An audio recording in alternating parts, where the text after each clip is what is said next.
Welcome to Tyla Walker Romance. You're about to dive into one of Miss Tyla's free full audiobooks. She always knows how to make you forget your life with handsome alpha male billionaire heroes and sassy strong heroines who grab love with both hands. In order for this content to be free, we have to take out the dirty details. Otherwise, we risk disrupting this platform's rules and guidelines. Buy the unabridged version of any Tyla Walker audiobook from TylaWalker.com, and with code SAVE40, you can get 40% off any digital product at checkout. Take this moment to subscribe to the channel, and remember that liking and commenting is what makes these free full audiobooks possible. Thank you for choosing to treat yourself with Miss Tyla.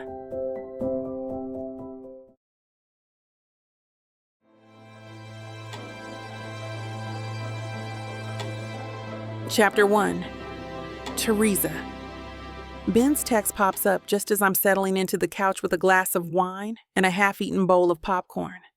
The screen lights up, and I tap it with the side of my thumb.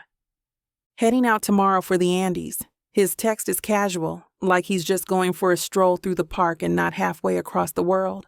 I'll send pics when I can. I stare at the message, already feeling that familiar knot of anxiety tightening in my chest. My brother might be a free spirit, always moving, always chasing the next adventure. But me? I'm the one glued to the ground, holding my breath every time he takes off into the unknown. You better be careful. I type back quickly, then delete it. I hate sounding like a nag, even though I can't help it sometimes. After a few seconds of internal debate, I type again. Promise you'll check in? The little dots appear on the screen, then stop. A full 30 seconds pass before they pop up again.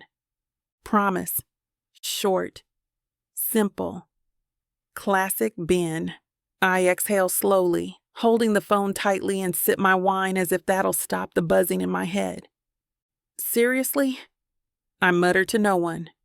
Couldn't you just go to a normal place like, I don't know, Miami? The phone vibrates again. This time it's a photo, a breathtaking shot of snow-capped mountains, meeting a sky so blue it looks fake. A caption follows. See you in a few weeks? A few weeks. That's the thing with Ben. He's always bouncing from one far-flung place to another. But no matter how many times he does it, that knot never fully loosens. My fingers hover over the screen, debating whether to call him, just to hear his voice one more time. Instead, I toss the phone onto the coffee table and try to convince myself that he'll be fine. He always is. But it's not Ben I keep thinking about as I sink deeper into the couch. It's Max. I don't even know why. Maybe because wherever Ben is, Max isn't far behind in my thoughts. Max Peterson. Rugged, confident, annoyingly handsome Max. My brother's best friend since middle school. The same guy who spent most of my childhood teasing me mercilessly, and yet somehow always showing up when I needed him most.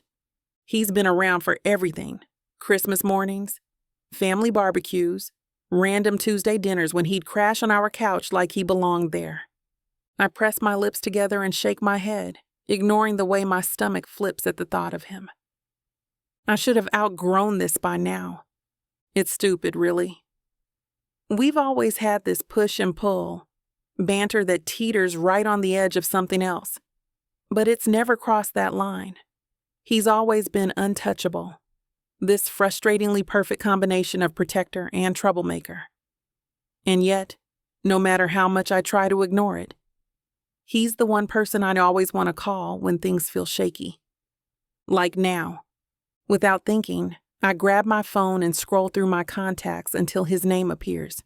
My thumb hovers over the call button, hesitating. This is dumb. I shouldn't need Max to reassure me that my grown brother will survive his latest adventure. But I hit call anyway. It rings once, then twice, before his voice comes through the line, rough and familiar. Hey, T. His voice is like a warm blanket, low and calm. I sink back into the cushions, the knot in my chest loosening just a little. Hey, I say, trying to sound casual. Got a minute? For you, I have too. I can practically hear the grin in his voice. It's the kind of thing he says easily, but it hits differently tonight. Maybe it's the wine or the fact that I've spent too much time alone lately, but I feel that flutter in my chest again. I shake it off. Ben's heading to the Andes. A pause. The Andes? Yup. Backpacking through the mountains. Max lets out a low whistle. That's ambitious, even for him. Right?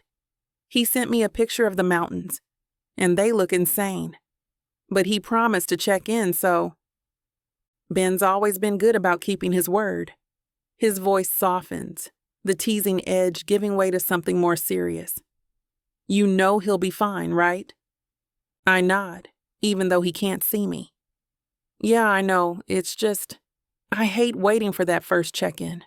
Until then, I feel like I can't breathe. He's quiet for a second, and when he speaks again, there's a gentleness in his tone that makes my chest tighten all over again. You're allowed to worry, T. But he's a survivor. He's got this. It's nothing I haven't told myself 100 times, but somehow, hearing it from Max makes it feel real. Solid. Thanks, I whisper. Anytime. Chapter 2. Max. The second my phone buzzes, I know it's Ben. No one else calls me at 11 p.m. unless it's work or something serious, and work doesn't feel like blowing up my phone on a Friday night. I swipe to answer and lean back in my chair, feet kicked up on the coffee table. What's up, man? You bored already? Ben's laugh comes through the line, loud and easy. Not even close, just wanted to give you a heads up. I'm heading out tomorrow, hiking the Andes. The Andes. I let that sink in for a second. Leave it to Ben to casually throw out a death-defying adventure like he's about to run a 5K. I've known him long enough to not be surprised, but still. Damn, I say, stretching the word out. You aiming for altitude sickness, or what? Nah, I'll be fine, he says, brushing it off the way he always does. Just a couple of weeks in the mountains. Good views, lots of hiking. Should be epic. I snort. Epic until you're face-to-face with a bear or something. You remember that time you got lost hiking the Whites and swore you'd never camp alone again? That was different.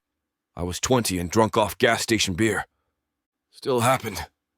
We banter back and forth for a few minutes. Classic us. Before Ben's voice turned serious.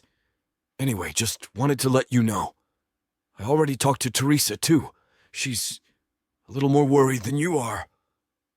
Teresa's always been the grounded one, the steady presence when Ben and I were busy being reckless idiots. She's practical, dependable, and careful in ways we've never been. I'll check in with her while you're gone, I say, keeping my tone casual even though the thought of her already stirs something in my chest. Make sure she's not pacing holes in her apartment. Thanks, man. I know she'll feel better if you're around. Ben hangs up a few minutes later, leaving me alone in the quiet of my apartment. I toss the phone onto the cushion next to me and stare at the ceiling, Ben's words still echoing in my head. Teresa. I've spent most of my life checking in on her, watching her, protecting her in my own, mostly clumsy way. When we were kids, it was simple. Teresa was just Ben's kid sister, the tiny, wide-eyed girl with wild curls and a stack of books taller than she was. I used to tease her relentlessly, calling her Shrimp and hiding her bookmarks. But even then, I was always half a step away. Not because Ben told me to, but because I wanted to be.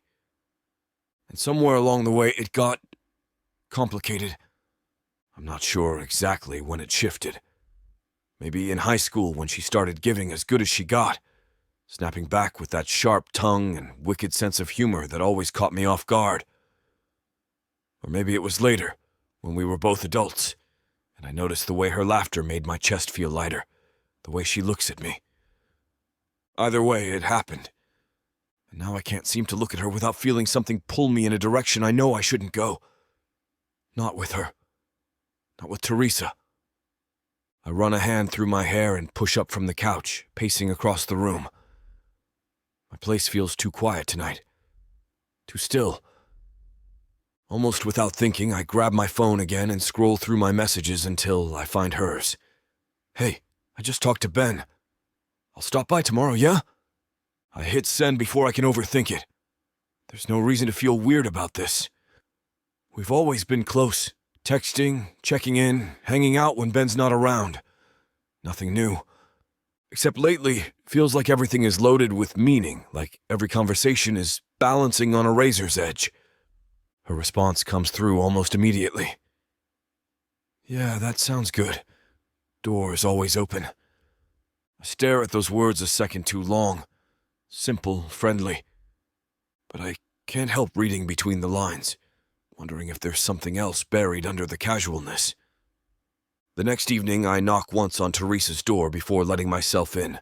She's curled up on the couch, wearing leggings and one of those oversized sweatshirts she's always stealing from Ben.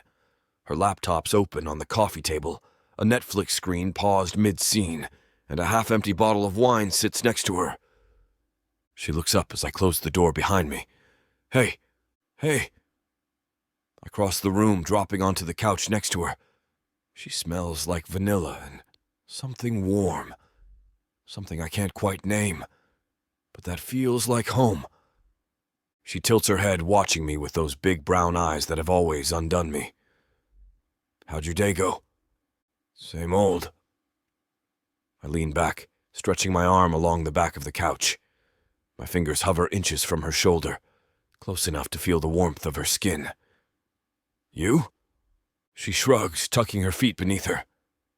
"Did some work, called the airline to confirm Ben's flight. Tried not to obsess over the idea of him getting lost in the mountains. He'll be fine." I lower my voice, trying to sound as reassuring as I can. "You know him. He always finds his way back." "Yeah, I know." She bites her bottom lip, and my eyes catch on the movement. For a second, neither of us speaks. The air between us feels charged, electric in a way it hasn't always been, but has become impossible to ignore lately. I could lean in right now, just close the distance, press my lips to hers, and see where it goes. But I don't. Instead, I tap the bottle of wine with 2 fingers. "You gonna share that or what?" Teresa laughs, the sound breaking the tension. "Only because you've had a long day." She pours me a glass, and we fall into easy conversation, but the undercurrent of something more never really fades. By the time I leave, it's late. She walks me to the door, her hand resting lightly on the edge of it as I step outside. "Thanks for coming over," she says softly. "It helped." Any lingering doubt that I should keep my distance dissolves in that moment, because if being around me helps her, even just a little, then I'll keep showing up. No questions asked. "Anytime," I say, my voice low. "You know that, right?" Her eyes meet mine, and something flickers there, something raw and unguarded that leaves me breathless. "I do," she whispers. And just like that, I'm gone. Chapter 3. Teresa. It's been 8 days since Ben last checked in. 8 days of unanswered texts, no new photos, and a gnawing pit in my stomach that I can't seem to shake. I sit cross-legged on the couch, my phone clutched in one hand, my thumb hovering over his last message like I can will him into replying. I've reread it so many times it's burned into my brain. Promise. It feels heavier now than it did a week ago, like a broken contract. Ben's not the type to just disappear. Sure, he's spontaneous and reckless at times, but when he says he'll check in, he checks in. Always. Okay, I whisper to myself, tapping out another text with shaking fingers. Hey, just checking in again. Let me know you're okay. I hit send and set the phone on the coffee table, watching it like it might spontaneously light up with his response. It doesn't. The silence feels suffocating, wrapping around my chest and squeezing. My thoughts spiral into worst-case scenarios. Injuries, getting lost, stuck in some remote cabin with no way to call for help. Every possibility feels worse than the last. Stop it. I mutter, pushing off the couch and pacing the length of the living room. He's fine. He's probably just in some no-signal zone. Totally normal. Nothing to freak out about. But my heart doesn't buy it. I glance back at the phone, willing it to buzz. When it doesn't, I grab it and head for the kitchen, my bare feet padding across the cool tile. I scroll to my call history and stare at the number I saved 2 days ago. The local authorities in Cusco who handle missing hikers. I haven't called yet. Every time I get close, I tell myself it's too soon, that I'm being dramatic, that Ben will call any second and I'll feel ridiculous. But I'm not so sure anymore. I rest my hand on the counter, the cold surface grounding me, and tap the number just to have it ready. I can wait another day. One more day, just to be sure. A soft knock at the door breaks my focus. My chest tightens, but it loosens just as quickly when I hear his voice. "Teresa, you okay?" Maximum. I open the door and there he is, leaning against the frame, like some kind of savior wrapped in denim and leather. His eyes lock on mine and the concern there nearly undoes me. "Hey," I manage, stepping aside to let him in. He walks past me, his shoulder brushing mine, and I catch that familiar scent, warm and woodsy, like campfires and clean soap. It makes my head spin. "I was just passing by," he says, which is a lie because Max doesn't just pass by anything. Figured I'd check on you. I close the door and turn, arms crossed to keep them from shaking. I'm fine. Totally fine. His brow lifts. "Really? Because you look like you've been pacing this room for hours." He's not wrong. I drop onto the couch, folding my legs underneath me. It's been over a week since Ben checked in. The words tumble out faster than I expect, tight and panicked. I've texted him 1,000,000 times, but nothing. No pictures, no "I'm alive." Text? Nothing. Max's jaw tightens and he lowers himself onto the cushion beside me. He's close. Close enough that his knee presses against mine. "That's not like him," he says quietly, his voice steady, grounding. "I know," I whisper, my throat thick. I thought maybe he just lost signal, but 8 days? He promised me he'd check in. Max leans forward, resting his elbows on his knees. It seems like he's going to tell me I'm overreacting, but he doesn't. He just nods slowly, his eyes dark and thoughtful. "You want me to call someone? See if we can get some information?" I shake my head. Not yet. I've got the number for the local authorities, but I'm giving it one more day. His gaze lingers on me, steady and calm. "One more day," he repeats, like he's making the promise himself. "If you don't hear from him by then, we'll call. Together." The word "we" wraps around me like a warm blanket, and I finally feel like I can breathe again. Max has always been that for me, a steady presence, someone who makes things feel less terrifying just by being there. "Thanks," I say softly. He leans back, stretching his arm across the back of the couch. His fingers barely brush my shoulder, but it's enough to send a ripple of awareness down my spine. "You don't have to thank me," he says. "You know I've always got you." It's such a simple thing, but it hits deeper than I expect.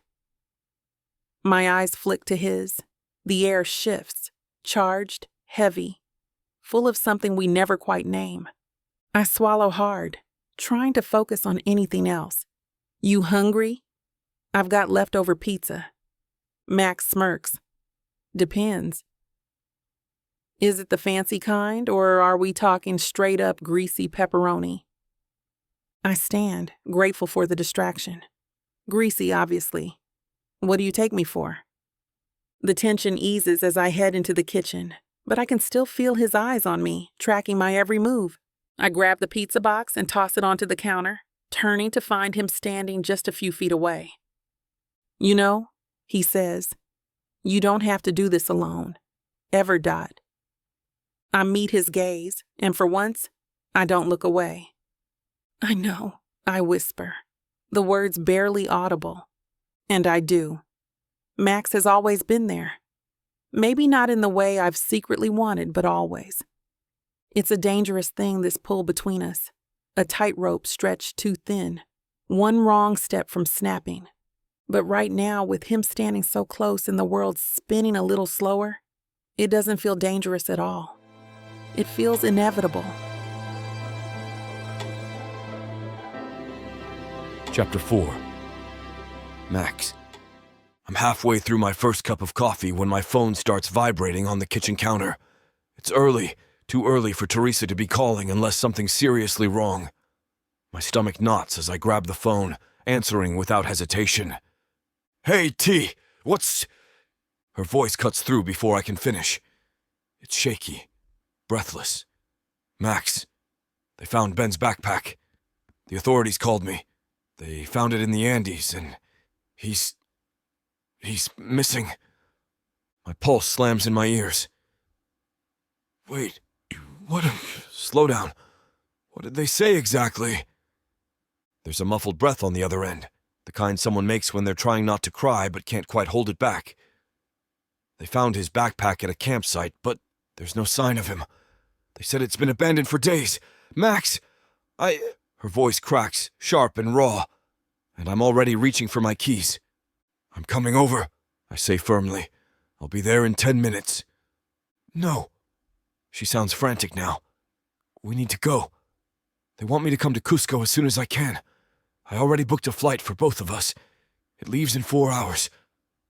4 hours! Jesus!" My mind races to catch up, but my body is already moving, my heart hammering in my chest. "I'm in," I tell her. "Pack whatever you need.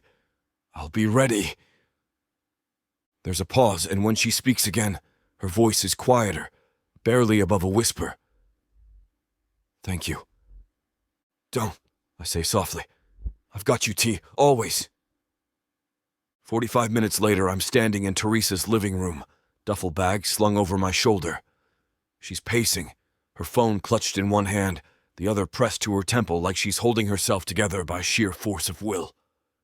Her eyes snap to mine when I walk in, wild and desperate in a way I've never seen before. It guts me. "Hey," I say, setting my bag down and crossing the room in a few quick strides. "We've got this, okay? We're going to find him." She nods, but it's more of a reflex than actual belief. I rest my hands on her shoulders, anchoring her. "You're not doing this alone," I remind her, my voice low and steady. "We'll figure it out. Together." Her breathing slows just a fraction, her eyes locking on mine. For a moment, the tension between us feels like it's going to crack wide open. I want to pull her closer, hold her until that haunted look in her eyes fades. But I keep my grip steady and professional because this isn't about me or whatever's been simmering between us. This is about finding Ben. "We need to get to the airport," she says finally, her voice firmer now. "The flight's in less than 2 hours." "Let's go." The car ride to the airport is tense and quiet, the weight of everything unsaid pressing down on both of us. Teresa stares out the window, her fingers tapping restlessly against her thigh. I want to say something comforting, but words feel useless right now. So I do what I've always done. I stay close, ready to catch her if she falls. The airport is chaos, all noise and movement and bright lights that feel too harsh for how fragile the moment is. We weave through the crowds, Teresa clutching her boarding pass like it's the only solid thing in the world. Once we're seated on the plane, she leans back with her eyes closed, her breath slow and measured like she's trying to hold herself together, one inhale at a time. The urge to reach for her is overwhelming. Instead, I turn slightly in my seat, lowering my voice. "You holding up?" Her eyes blink open, dark and tired, but still fierce. "I'm fine. Just anxious." "Understandable." I pause, watching her carefully. "You want to talk about it?" She hesitates, then shakes her head. "Not yet. Maybe later." I nod, respecting her space. but I don't miss the way her hand drifts toward mine, her fingers barely brushing against the edge of my sleeve before retreating again. It's nothing. It's everything. Chapter 5. Teresa. By the time we step off the plane in Cusco, I'm running on fumes and pure adrenaline. The thin air feels like it's pressing down on me, sharp and unfamiliar in my lungs, but I barely notice it over the constant thrum of panic buzzing beneath my skin. Max keeps a steady pace beside me, his duffel bag slung over his shoulder, and his eyes scanning the airport like he's expecting something, or someone, to jump out at us. His presence is the only thing keeping me upright at this point, the only thing anchoring me to the ground when everything feels like it's spinning out of control. "Breathe, T," Max says softly, his voice low and calm, cutting through the noise around us. "We've got this."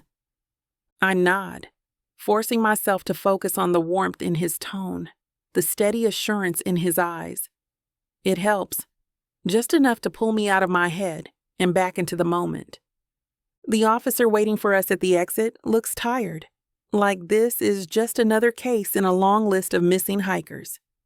His Spanish is quick and clipped, and I catch bits and pieces of it, enough to understand that they found Ben's backpack at an abandoned campsite about 3 hours into the mountains. No signs of him, no indication of where he might have gone next.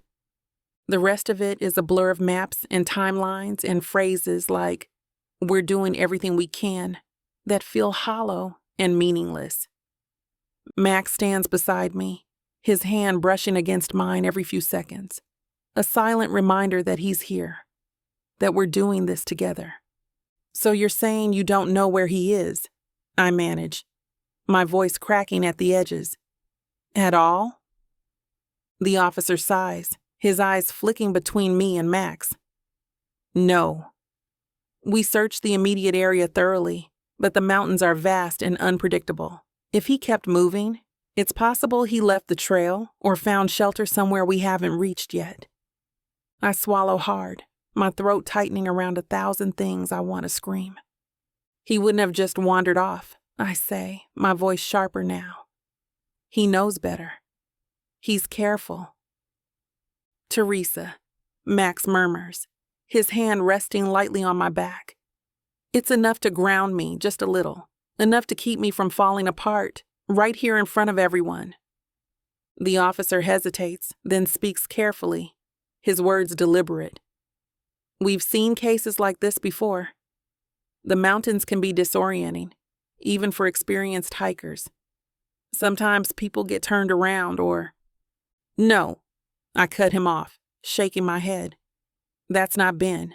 He wouldn't just disappear."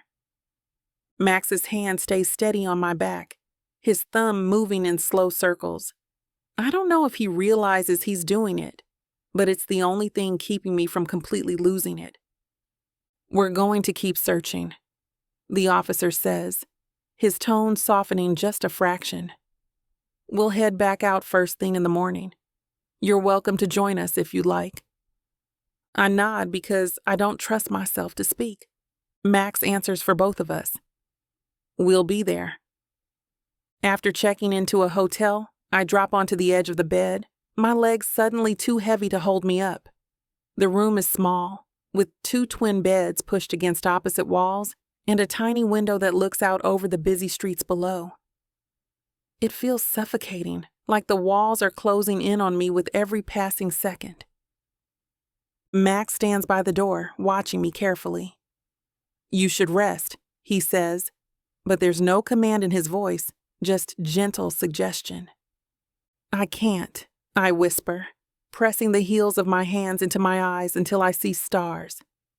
How am I supposed to sleep when Ben is out there, alone, scared, maybe hurt, and we have no idea where he is? Max crosses the room in 2 steps, crouching in front of me so we're eye level. His hands rest lightly on my knees, his touch warm and solid.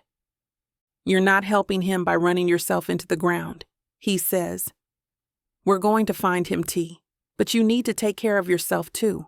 At least close your eyes for a little while. I'll stay up to listen to the phone." I want to argue, but the exhaustion hits me all at once, stealing the words from my mouth. My body is heavy, my eyes burning from lack of sleep. Okay, I whisper. But only if you promise to wake me if anything happens. His eyes soften, something warm and unspoken passing between us. I promise. I kick off my shoes and curl up on the bed, my back to the wall. The sheets are scratchy, the mattress too firm, but it doesn't matter. The only thing I care about is Max, sitting in the chair by the window, his silhouette outlined by the dim light from the street below, and the fact that I'm not out here searching for my brother all alone. His presence is a lifeline, something solid and unshakable in a world that feels like it's constantly shifting beneath my feet. When I wake up, it's dark outside, the only light coming from the lamp on the nightstand. Max is still sitting in the chair, his head tilted back, eyes closed. He looks peaceful in a way I haven't seen in years, his features softened by sleep.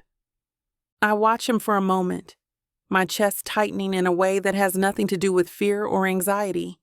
It's something else entirely, something I've been trying to ignore for too long. Max, I whisper. His eyes snap open, instantly alert. You okay? I nod, swallowing the lump in my throat. Yeah. Thanks for staying. His lips curve into the faintest smile. The weight of everything fades, replaced by something lighter. Always, he says, and I know he means it. And I believe him.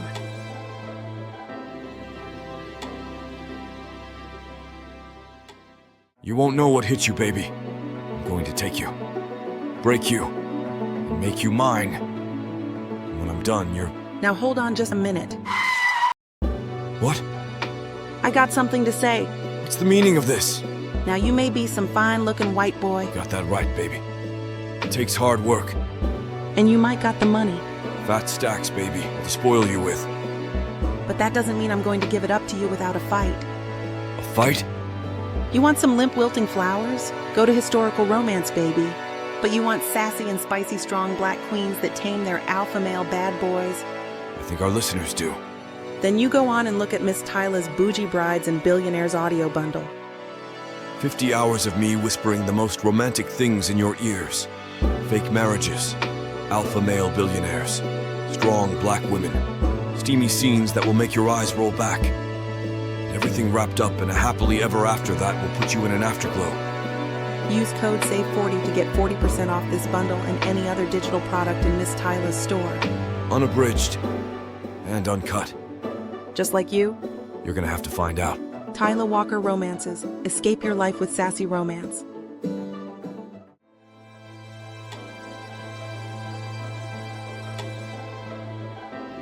Chapter 6. Teresa. The days blur together into a haze of questions with no answers. The rhythm is always the same. Mornings at the search center, afternoons walking through the dusty streets of Cusco, and evenings staring at maps that offer no comfort. It's exhausting in a way I can't explain, more than just physical. It's this slow, steady wear that gnaws at the edges of my mind, making everything feel distant and unreal. Max is the only thing keeping me steady. He's there for every conversation with the search team, listening intently, asking the right questions when I forget how words work. He's the one who brings me coffee when I'm too tired to think about food, who walks just a little closer than necessary when the streets feel too loud and crowded. And somehow, through it all, he manages to keep me from falling apart. We're at the search center again, seated in front of a desk cluttered with papers and radio equipment. The man behind the desk, a local officer named Javier, speaks in rapid Spanish. His brow furrowed as he points at a marked-up map spread across the surface. I catch most of what he's saying. They've expanded the search grid, covering new areas further north. No signs of Ben yet, but they're still looking. I nod along, but the words feel distant. I can't stop staring at the red lines on the map, tracing routes and trails Ben might have taken, imagining 100 different scenarios, all of them bad, Max's hand presses lightly against the small of my back, and just like that, I can breathe again. Ask him about the weather conditions up there, Max says quietly, his voice steady and calm. It might give us an idea of what Ben was dealing with. I blink, forcing myself to focus. Right. The weather. Javier answers Max's question, something about rain and dropping temperatures. And Max nods thoughtfully, like he's cataloging the information for later. His presence is like a shield, keeping the chaos at bay just long enough for me to get my footing. Thank you, I say to Javier, my voice more steady than I feel. We appreciate everything you're doing. He nods, offering a kind smile before excusing himself to take a phone call. I turn to Max, my shoulders sagging. I hate this.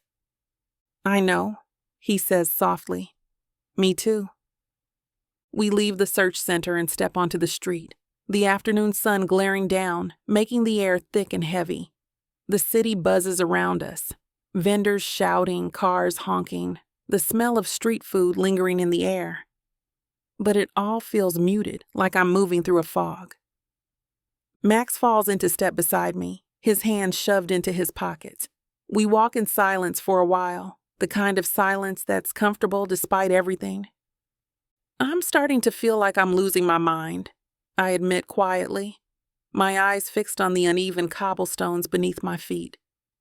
Every time I close my eyes, I see him out there, lost and scared.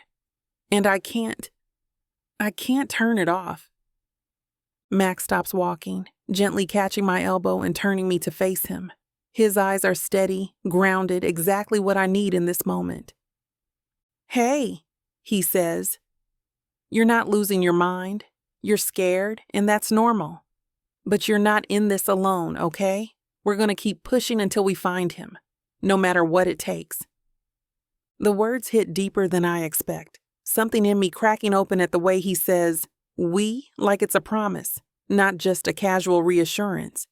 I nod, my throat too tight to speak, and he doesn't push for more. Instead, he steps closer, his hand resting on my arm, the warmth of his touch settling deep in my chest. You want to keep walking or sit somewhere for a bit? He asks, his voice soft. Let's sit, I whisper.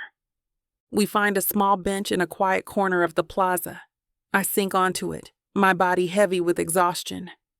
Max sits beside me, his knee brushing against mine, the contact subtle but steady. For a while, neither of us speaks. The sun sinks lower, casting long shadows across the square. I watch a group of kids chase a soccer ball, their laughter echoing through the air, so carefree and light, it feels like it belongs to a different world. You're stronger than you realize, Max says suddenly, his voice breaking the quiet. I glance at him, surprised. What? You've been holding it together through all of this, he says. You show up every day, ask all the right questions, stay focused even when it feels impossible. That's strength, Teresa. His words wrap around me, warm and steady. I feel something shift inside me. Something lighter. Something that doesn't hurt quite so much. I'm not sure how strong I'd be without you here, I admit, my voice barely a whisper. I think I'd have fallen apart by now. Max leans in slightly. You would have been fine. Maybe not right away, but you would have figured it out. That's who you are. The intensity in his voice, the unwavering certainty, makes my pulse skip. There's something unspoken hanging in the air between us, something we've been circling for days, or maybe years, and it's dangerously close to the surface now. I should pull back. I should say something to break the tension, to keep us from stepping over a line we can't uncross. But I don't. Instead, I meet his gaze head on, my heart hammering in my chest. Max! He doesn't move, doesn't speak, but his eyes darken just enough to make my breath catch. I could kiss him right now. I could lean in, close the distance, and finally give in to everything I've been pretending I don't feel. But before I can decide, his phone buzzes, shattering the moment. Max pulls it from his pocket, glancing at the screen, his expression shifting back into focus. It's Javier. We should take this. I nod. The spell broken, but the heat between us lingers in the air, impossible to ignore. As he answers the call, I lean back against the bench, my pulse still racing, my thoughts spinning. Whatever's happening between us, it's not just in my head, and it's getting harder and harder to pretend otherwise. Chapter 7. Max, it's late, and the city outside our window has settled into that lull between late-night noise and early morning hustle. The room is bathed in soft light from the bedside lamp, casting long shadows across the walls. Teresa sits cross-legged on her bed, absent-mindedly flipping through the pages of a tourist guidebook she found at the front desk earlier. Her hair is pulled up in a loose knot, a few curls escaping to frame her face. She looks tired, her shoulders drawn tight with tension that hasn't left since the moment we arrived in Cusco. But even now, especially now, she's still the most beautiful thing I've ever seen. I don't think I've stopped watching her since this whole mess started. I can't help it. It's like this primal part of me has kicked in, one I can't seem to turn off. Every time she walks into a room, I find myself scanning for exits, watching people too closely, waiting for something or someone to show up and hurt her. I know it's irrational, but it's there. This deep, gut-wrenching need to protect her from everything, even the things I can't control. I've always felt protective of Teresa. Even when we were kids, it was there. This instinct to step in when the world got too loud or when someone pushed her too hard. But this is something else entirely. Max? Her voice pulls me from my thoughts, soft and hesitant. I realize I've been standing near the window, leaning against the wall like a damn statue. I shake my head and push off, crossing the room to sit on the edge of her bed. Yeah. She closes the guidebook, resting it on her lap. What if we don't find him? Her words hang heavy. I see the fear in her eyes, the doubt she's been holding at bay finally spilling over. Hey, I say gently, leaning forward, resting my forearms on my knees. We're not going there yet. We're going to keep searching, keep asking questions, and we're going to find him. She nods, but it's tentative, like she's not quite convinced. I'm serious, I say, my voice dropping lower. I've got you. I've always got you. Her eyes soften, something shifting in them. The tension in her body eases. You've always been like that, haven't you?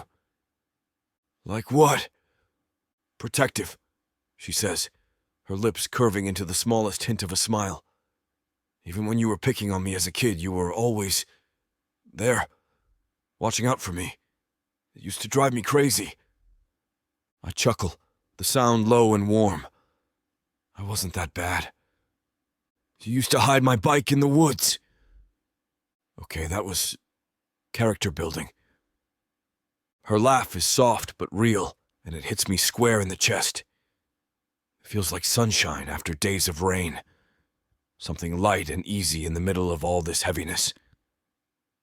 I thought you hated me back then, she says after a moment, her voice quieter now. Hate you? I shake my head, leaning closer. Not even a little. I just didn't know how to act around you. You were Ben's little sister, and I didn't know where the lines were, so I figured teasing you was safer than... I trail off, realizing I've said too much. Safer than what? She asks, tilting her head. I should backpedal, laugh it off, change the subject. But something about the way she's looking at me, so open and curious, makes me want to tell the truth for once. Safer than wanting more, I admit. Her breath catches, her eyes widening just a fraction. The air between us feels charged again, like it did back on that bench in the plaza. You wanted more? She asks, her voice barely above a whisper. I nod, my heart pounding in my chest. I still do. The silence stretches, thick and heavy, and I'm sure I've screwed everything up. But then she reaches out, her fingers brushing lightly against mine, and it's like the whole world tilts on its axis. "I used to wish you'd see me that way," she says, her eyes never leaving mine. "I thought I was crazy for feeling that way about you, but I couldn't help it." Her hand tightens around mine, her touch warm and steady. My pulse roars in my ears, my body thrumming with an energy I can barely contain. "Teresa," I whisper, my voice hoarse. "I'm done pretending, Max," she says, her words rushing out like she's been holding them in for years. "I'm tired of pretending there's nothing between us when it's all I've been thinking about since we got here. I don't even think. I just move." My hand cups her face, my thumb brushing over her cheek as I lean in, closing the distance between us. Our breaths mingle, warm and shallow. I pause, giving her a chance to pull back, but she doesn't. Her lips meet mine, soft and urgent, and it's like something inside me snaps into place. Years of tension and what-ifs and almost dissolve in an instant, replaced by something real and undeniable. Her hands slide up my arms, her fingers curling into the fabric of my shirt, holding me close like she's afraid I'll disappear. I deepen the kiss, my heart slamming against my ribs. And it's not just a kiss. It's a declaration. I've wanted this for so long, and now that it's happening, I know there's no going back. When we finally break apart, we're both breathing hard, our foreheads resting together. Her eyes flicker open, her gaze searching mine. "So, what now?" "Now?" I smile, leaning in to press a kiss to her forehead. "Now, we stop pretending, and we figure the rest out as we go." She nods, her fingers still tangled in my shirt. "I like that plan." "Me too." We sit there for a while, tangled together, the world outside fading into the background. I feel like everything might actually be okay. For once, I let myself believe it. Chapter 8. Teresa. The days bleed into each other. Early mornings filled with endless questions, long afternoons of trekking through the city, and late nights poring over maps and reports until my eyes blur. Each passing day without word from Ben feels like another thread pulling loose, unraveling the fragile hope I've been clinging to since we got here. I try to stay optimistic. I tell myself that no news is good news, that Ben is strong and resourceful and always finds a way. But doubt whispers constantly in my ear, feeding me worst-case scenarios and filling every quiet moment with fear. It's Max who keeps me from spiraling completely. It's not just what he says. It's the way he watches me, the way he notices when I start to lose focus or when the panic creeps too close. His hand on my back or his voice cutting through the noise is enough to steady me every single time. Like now. We're standing outside the search center after another long, fruitless meeting with the authorities. The air is crisp, the sun dipping low on the horizon, washing the streets in warm, golden light. I wrap my arms around myself, trying to ward off the chill crawling up my spine, but it doesn't help. They're doing everything they can. Max says, beside me, his voice low and sure. "We're gonna figure this out, T." I nod, but the words barely register. My mind is somewhere else entirely, back at the search center, replaying every detail Javier shared with us, every red-marked trail on the map, trying to find the thing we missed. Max steps closer, his body radiating warmth, his hand finding its familiar place at the small of my back.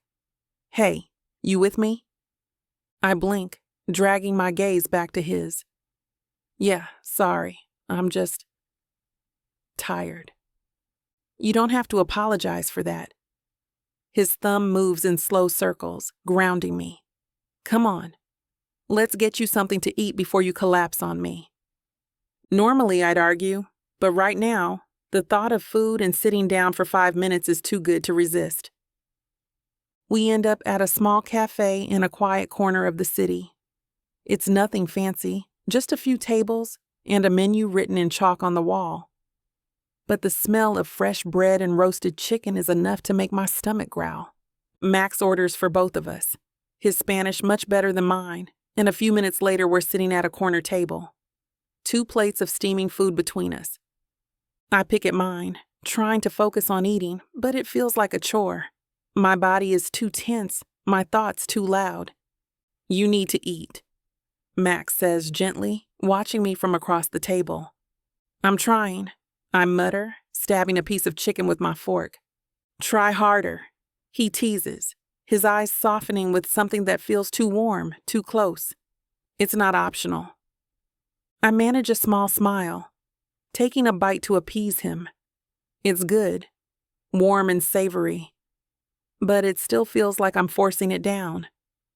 Max leans back in his chair, his eyes never leaving me.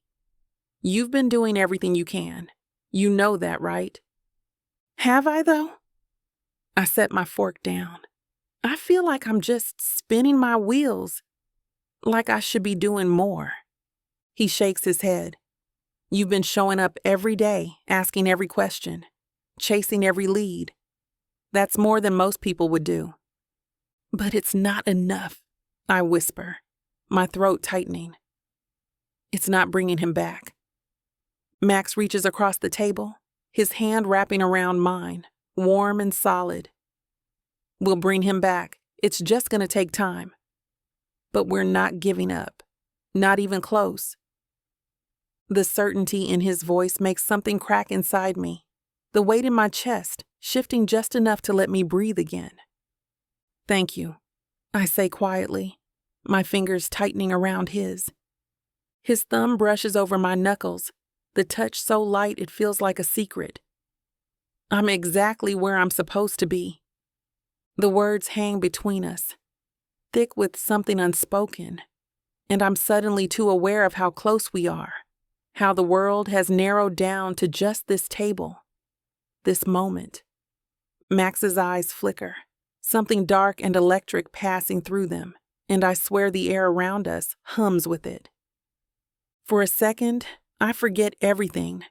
Ben, the search, and all I can think about is Max, the way his hand feels against mine, the way his eyes hold mine, like he's waiting for permission to move closer. "I don't know what I'd do without you," I admit, my voice barely a whisper. "You're never gonna have to find out," he says, his words soft but fierce. My heart lurches, my pulse roaring in my ears. I could lean across the table right now, close the distance, and finally, "Teresa?" The waiter appears beside us, his voice cutting through the tension like a knife. I blink, my face flushing hot as I yank my hand back, suddenly aware of how exposed we are. See."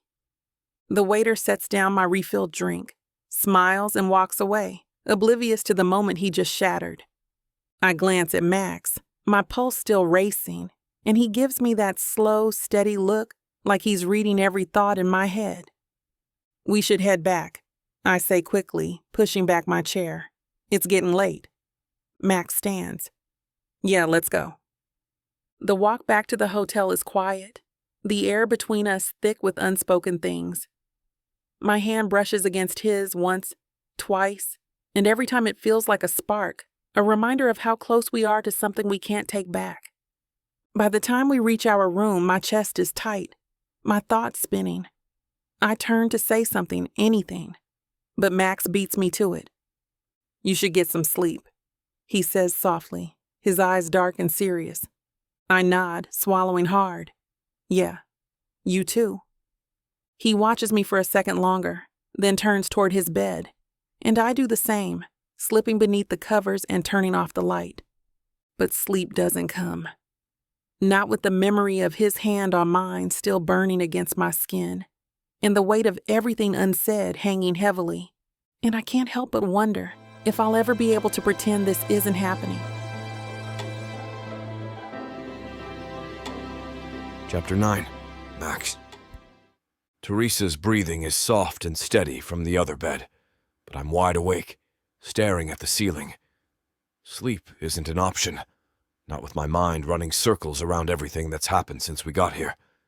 Since the moment she called me, panicked and desperate, asking me to come with her, I didn't think twice. How could I? If Teresa needed me, there was only ever one answer.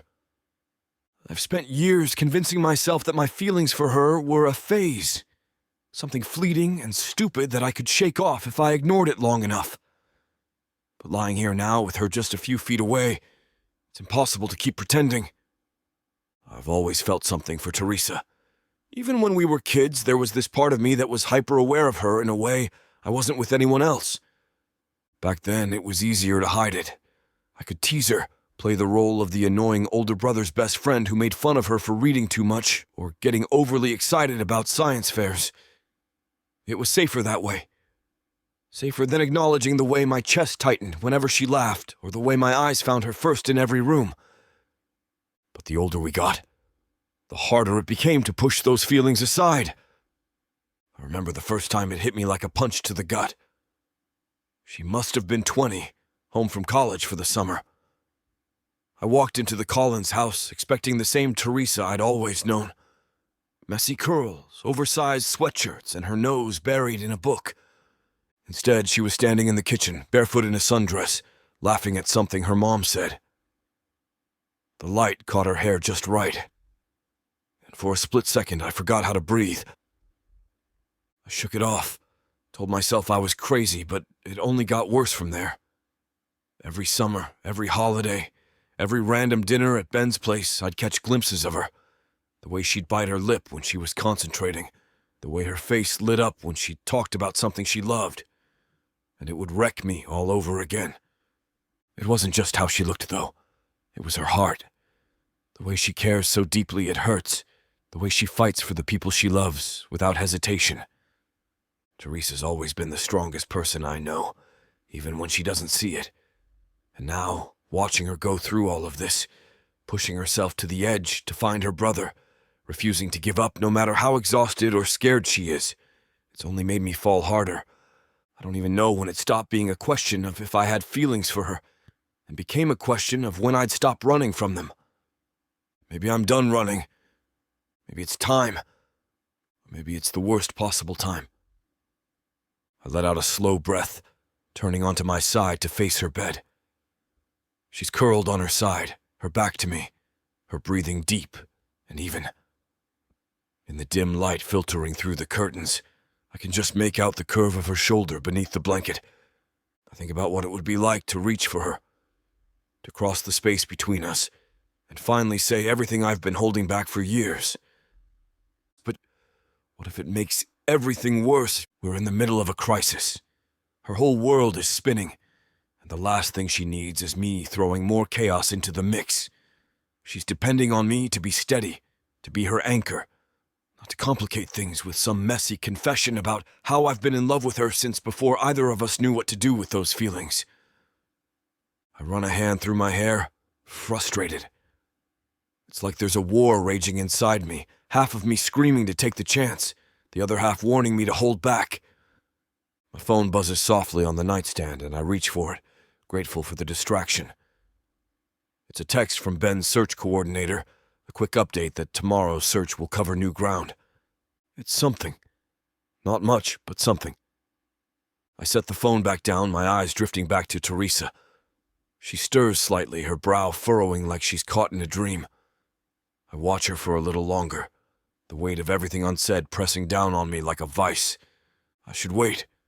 I should let her get through this, let her find Ben, let life settle before I say anything. But the truth is, I don't know if I can hold back much longer.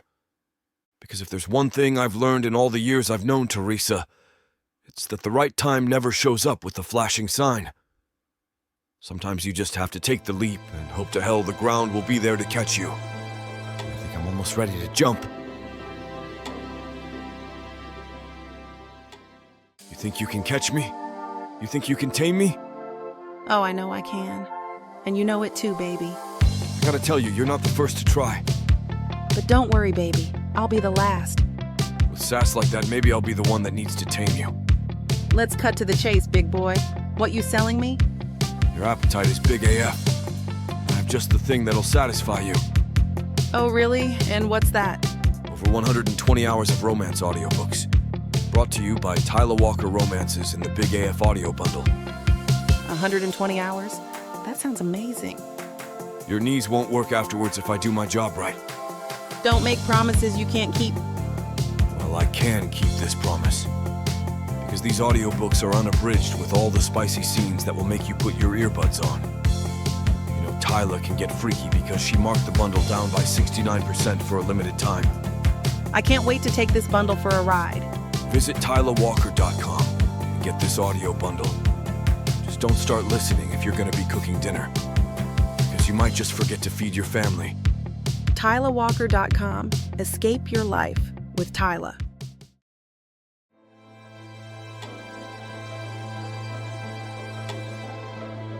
Chapter 10.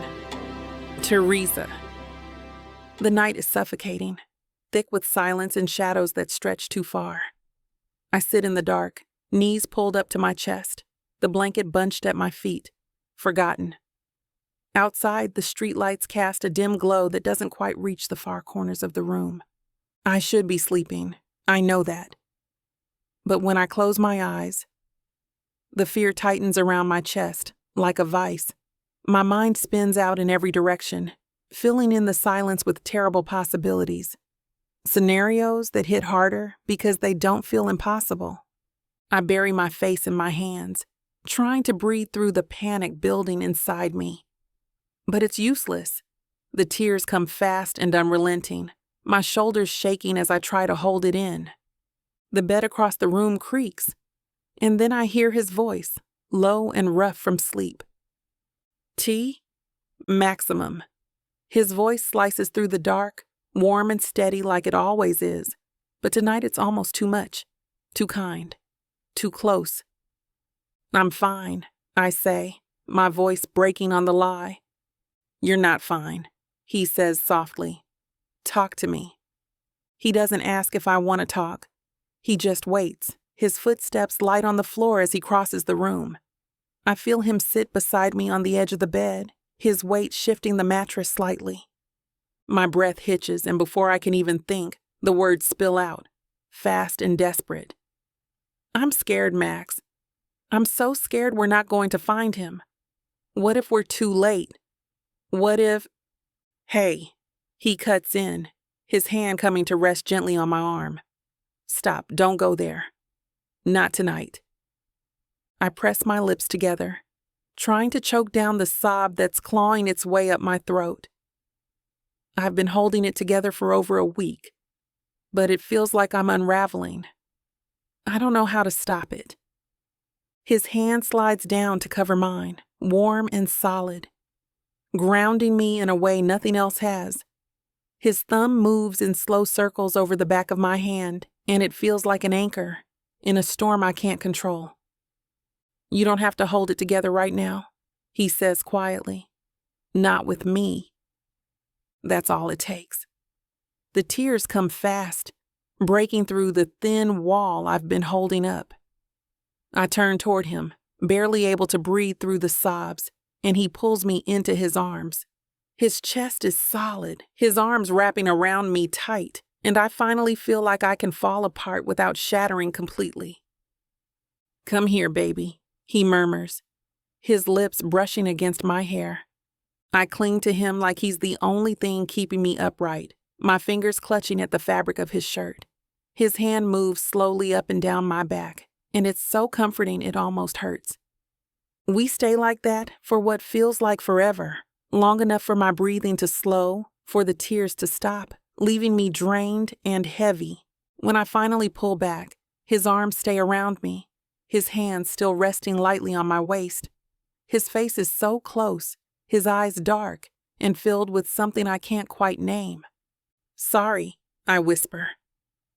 I didn't mean to fall apart on you like that. His lips twitch, but it's not a smile. It's something softer, something that makes my heart ache. You don't have to apologize, he says. Not to me, not ever. I blink, my breath catching in my throat. The air between us feels different now, heavier somehow. I've been close to Max before, but never like this. Never with his hands on my waist, his eyes holding mine like I'm the only thing that matters. Max. His name comes out in a whisper, barely a breath. He doesn't move, doesn't speak, just watches me, his gaze flicking down to my mouth for half a second before snapping back up. It's such a small thing, but it sends a shiver down my spine, my pulse thundering in my ears. The world feels too small, too quiet. My heart beats loud enough to fill the room. I don't know who moves first. 1 second we're sitting there, caught in the moment, and the next his forehead is resting against mine, his breath warm against my lips. "Tell me if I'm crossing a line," he murmurs, his voice rough and low. I don't tell him to stop. I tilt my head just enough for our lips to meet, soft and tentative at first, like we're both afraid it'll break if we push too hard. But it doesn't break. It deepens, and suddenly everything feels right in a way that's terrifying and exhilarating all at once. His hand slides up to cut my cheek, his thumb brushing gently over my skin as he kisses me, slow and deliberate, like he's savoring every second. My hands tangle in his shirt, pulling him closer, and for a moment, everything else disappears. There's no fear, no unanswered questions, just the warmth of his mouth on mine, the way his breath catches when I press just a little closer. As we step back, we're both breathing hard, our foreheads still touching. "Wow," I whisper, my voice barely more than a breath. "Yeah," he says softly. "Wow." We sit there in the quiet, his thumb still tracing slow circles on my cheek. My heart is still racing, my mind spinning, but I finally don't feel like I'm drowning. I feel steady, grounded. "Are we going to talk about this?" I ask, my voice barely above a whisper. "Yeah," he says, his voice warm and sure, but not tonight. "Why not?" "Because tonight's about you," he says, his thumb brushing over my cheek one last time, before his hand drops back to my waist. "About whatever you need." I blink back fresh tears, but this time they're different, softer. "Stay," I whisper. He nods. "Oh, try to get me to leave, T." We lie back on the bed, his arm wrapped around me, and since we got here, I finally let myself rest. Chapter 11. Max. The room is dim, the only light coming from the soft glow of the bedside lamp. Outside, the city hums quietly, like it's taken a deep breath and settled into sleep. But in here, nothing is calm, not even close. Teresa is lying beside me, her head resting on my chest, her fingers tracing lazy circles on my shirt. My arm is wrapped around her, holding her close, but it's not enough. Not even close. My heart is pounding, each beat loud in my ears. The feel of her pressed against me, her warmth sinking into my skin, is all I can think about. It's like my body is hyper-aware of every breath she takes, every shift of her hand. I should say something, break the silence, lighten the mood.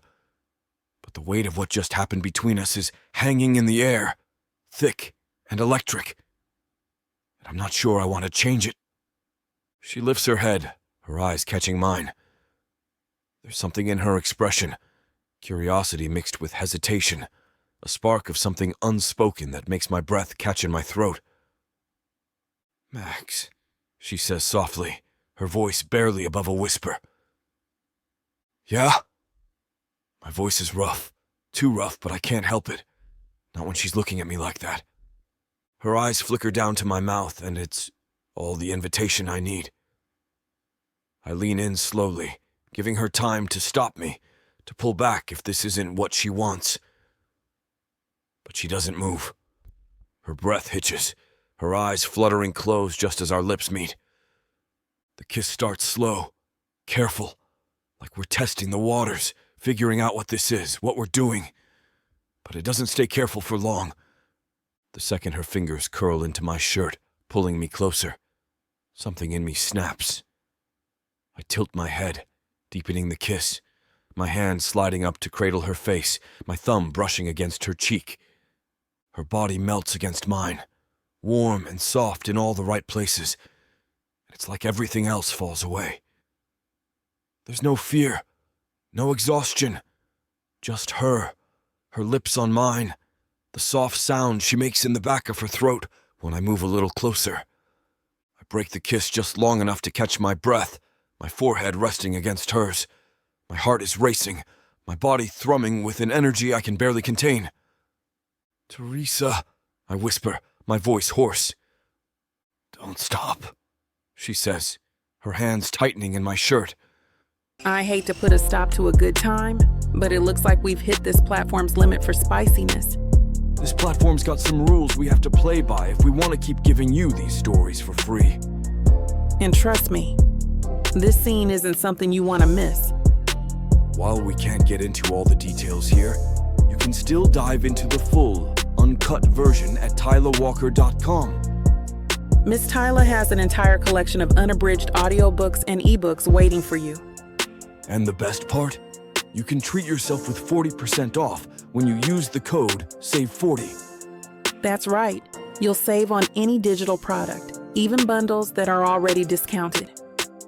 Miss Tyla would never let anyone feel the kind of disappointment you must be feeling right now. So why wait? Treat yourself with Miss Tyla.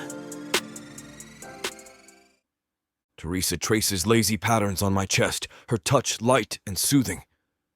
That was even better than I imagined. She trails off, her voice thick with exhaustion and something else, something I can't quite name but feel deep in my bones. "Yeah," I say softly. "It was."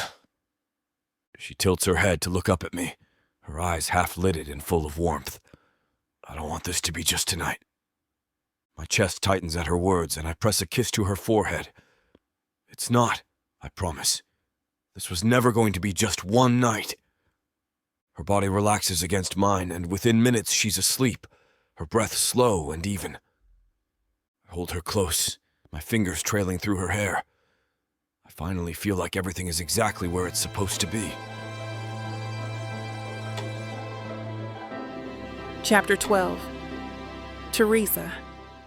I wake up wrapped in warmth, the world still soft and hazy around the edges. My cheek rests on Max's chest, rising and falling in a steady rhythm that feels like a lullaby, his arm draped across my waist, holding me close like I might slip away if he lets go. For a moment, I just lie there, listening to his heartbeat and letting myself exist in this tiny, perfect bubble where nothing else matters. No search teams, no map spread out on the hotel desk, no gnawing fear in the pit of my stomach. But reality creeps back in, as it always does. The sun filters through the thin curtains, painting the room in muted light, and the weight of everything rushes in like a tide. Ben is still out there, and we're no closer to finding him than we were yesterday. Max stirs beneath me, his hand shifting slightly on my back. His voice is rough from sleep when he speaks. "You okay?"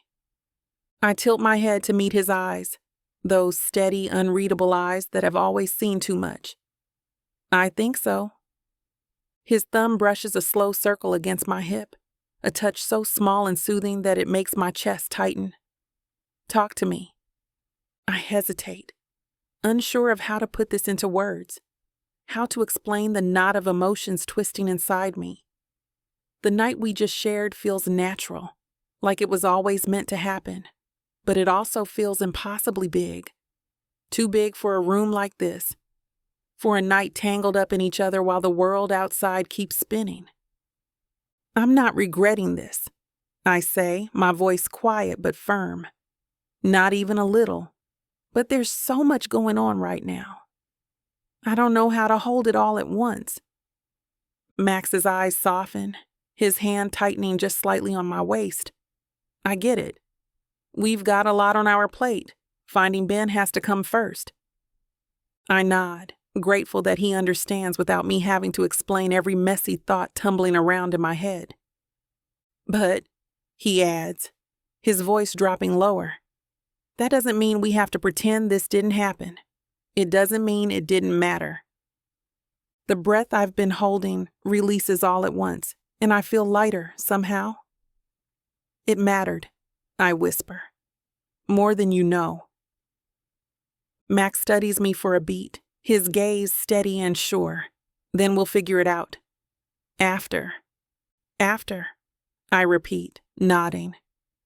He leans in, his lips brushing mine in a kiss that's soft and full of promises we don't have the space to make just yet. It's enough. For now, the mood shifts once we're out of bed, the weight of our mission settling back onto our shoulders like a familiar burden. I focus on the basics, brushing my teeth, pulling my hair into a loose ponytail, slipping into jeans and a hoodie, clinging to the routine that's keeping me steady. Max is already by the window, scanning the streets below, his expression sharp and focused. He's back in protector mode, every bit the steady force I've come to rely on. What's the plan for today? I ask, my voice steadier than I feel. Max turns, folding his arms across his chest. We'll head back to the search center, check in with Javier. They were supposed to extend the grid yesterday, so maybe they've got something new. I nod, slipping on my sneakers. Let's do it. The search center is buzzing when we arrive. Radios crackling, officers huddled over maps, voices overlapping in a flurry of Spanish too fast for me to follow. Javier greets us with a tired smile, motioning for us to join him at a small table in the corner. His eyes are kind but guarded, the kind of look people give when they're bracing you for disappointment. We've covered more ground, he says in Spanish, pointing to a section of the map marked in red. But so far, nothing. I nod, swallowing the lump rising in my throat. Then we keep going. Javier hesitates, his gaze flicking between me and Max. It's been several days. If your brother moved far from the campsite, it's possible he's in an area we haven't reached yet. We'll keep expanding, but it's slow work. I clench my hands into fists beneath the table, my nails digging into my palms. We're not giving up. We'll keep looking until we find him. Max grabs my hand, his fingers wrapping around mine under the table. A small, quiet gesture that steadies me more than words ever could. We're with you, he says to Javier. Whatever you need. Javier nods, his face softening. Thank you. I'll keep you updated. By the time we leave, the sun is high, casting sharp shadows across the cobblestone streets. My body feels like it's been wrung out, every muscle tight and aching. Max walks beside me, his hand brushing against mine with every step, close but not quite touching. You holding up? He asks, his voice low. Barely, I admit, kicking a loose stone across the pavement. But I'm not giving up. I turn to him, my chest tightening at the way he's looking at me, like I'm something worth believing in, even when I don't believe in myself. You make it easier, I whisper. Having you here makes it easier. His eyes darken, and it looks like he's going to kiss me again. Right here in the middle of the street. But he doesn't. Instead, he brushes a stray curl from my face, his fingers lingering just a moment too long. We'll find him, he says softly. And after we do, you and I are going to figure this out, whatever this is. My heart stutters in my chest, and I nod. Unable to speak past the lump in my throat. We start walking again, side by side, and I finally feel something close to hope. Chapter 13. Max. The mountains stretch out before us, their jagged peaks cutting into the sky like teeth. What looked distant and almost peaceful from the hotel window now looms over us with an intimidating force. The path ahead is rough and uneven, carved into the earth by time and weather, and every step feels heavier as the air thins with each ascent. I glance at Teresa, walking just a few feet ahead of me. Her determination is etched into every line of her body, shoulders back, chin up, eyes focused straight ahead like nothing can stop her. But I can see it in the way she breathes, slower and deeper, her steps a little less sure than when we started. We've been hiking for hours with Javier and 2 other search team members. The plan is to reach the section of the grid they haven't covered yet, a remote pocket high in the hills where the trail forks and becomes unpredictable. I told myself not to worry, that the team knows what they're doing, but every instinct I have is on high alert. The farther we go, the more protective I feel. I can't help it. Every time her foot slips on loose gravel or she takes a sharp turn, my pulse spikes. It's not just the rough terrain or the fact that we're hours from any kind of help. It's knowing she's pushing herself to her absolute limit. "Hey, you good?" I call, quickening my pace until I'm beside her. She doesn't stop, just glances over with a tired but determined look. "I'm fine. Just trying not to think about how much farther we have to go." Her voice is steady, but I can hear the undercurrent of exhaustion. I reach out, my hand brushing against the small of her back. A gesture so automatic I don't even think about it. "Slow down for a second," I say, my voice softer. "No rush, we'll get there." Her eyes meet mine, and for a brief moment the tension in her face softens. She nods, falling into step beside me as we continue up the trail. The air grows colder as we climb higher, the sun dipping lower behind the peaks, casting long shadows across the rocky path. Javier stops to check his map, speaking quietly with one of the other team members, and I take the opportunity to pull Teresa aside. "Here," I say, slipping my water bottle from my pack and holding it out to her. "I'm fine," she protests, but I catch the way her eyes flick to the bottle. "Drink," I say firmly. "No arguments." She hesitates for a second, then takes it, her fingers brushing mine in a way that feels more intimate than it should. I watch her tilt her head back, her throat working as she drinks, and something about the sight of her, strong and stubborn and so damn beautiful, makes my chest tighten. "Thanks," she murmurs, wiping her mouth with the back of her hand. "You're welcome," I say, my voice a little rougher than I intend. Javier waves us forward again, and we fall back into line, the group moving steadily up the trail. The trees grow denser here, their shadows long and dark, and the path narrows until we're walking single file, our footsteps crunching against the dirt and stones. I keep close behind Teresa, my eyes constantly scanning the ground for anything that might trip her up. Every instinct in me screams to stay close, to be ready to catch her if she stumbles, to make sure nothing touches her. "Max, you don't have to hover," she says over her shoulder, her voice laced with amusement despite the weariness. "Not hovering," I reply, trying to sound casual.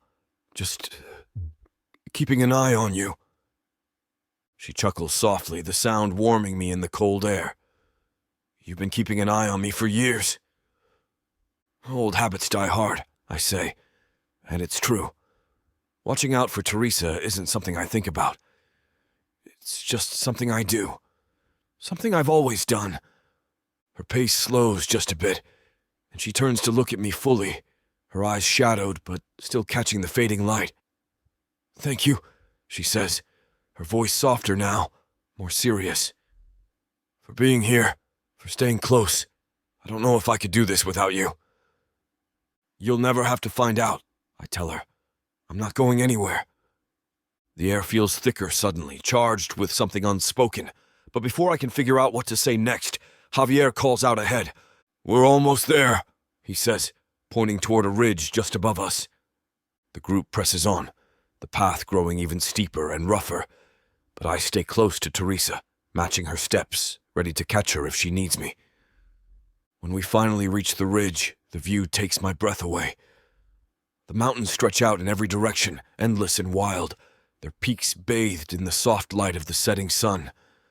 It's beautiful, but it's also overwhelming. A stark reminder of how vast this place is, how easily someone could disappear into it. Teresa stands beside me, her eyes scanning the horizon, her expression unreadable. "This is it," Javier says, unfolding the map and pointing to the area around us. "We'll split up and search this section before heading back down. Stay within shouting distance and be careful. The terrain can get tricky up here." Teresa nods, determination hardening her features again, and I feel that protective instinct kick in all over again. "Stick with me," I say quietly. She glances at me, something unreadable flashing in her eyes. "I was planning on it." We start moving again, picking our way through the rocky terrain, our footsteps careful and deliberate. The silence between us is different now, heavier, more loaded with things neither of us is ready to say. But even in the quiet, I can feel the connection between us growing stronger, like an invisible thread tying us together. Every glance, every touch feels like a promise, a silent reminder that we're in this together, no matter what. Chapter 14. Teresa. The phone call comes just as we step back into the hotel, dirt clinging to our clothes, exhaustion weighing down my limbs. Javier's name flashes on the screen, and my heart leaps into my throat. I answer so fast I almost drop the phone. "Javier." "We have something," he says, his voice calm but urgent. A local hiker reported seeing a man matching Ben's description near a remote cabin, about 5 miles from the original campsite. My stomach twists, a dizzying mix of hope and fear. I press a hand to the wall to steady myself. "When? How long ago?" "Yesterday afternoon. He wasn't certain, but it's the best lead we've had. We'll head out at first light." "No," I say, my voice firm. "We'll go now." There's a pause on the other end, and then Javier sighs. "It's dangerous at night. The trail is rough and the cabin is isolated." "We'll be careful." I cut him off, my pulse pounding. "But we can't wait. If it's Ben, I can't risk missing him again." "We'll meet you there," Max says, his voice steady beside me, calm in a way I'm not. "Send us the location. We'll be careful."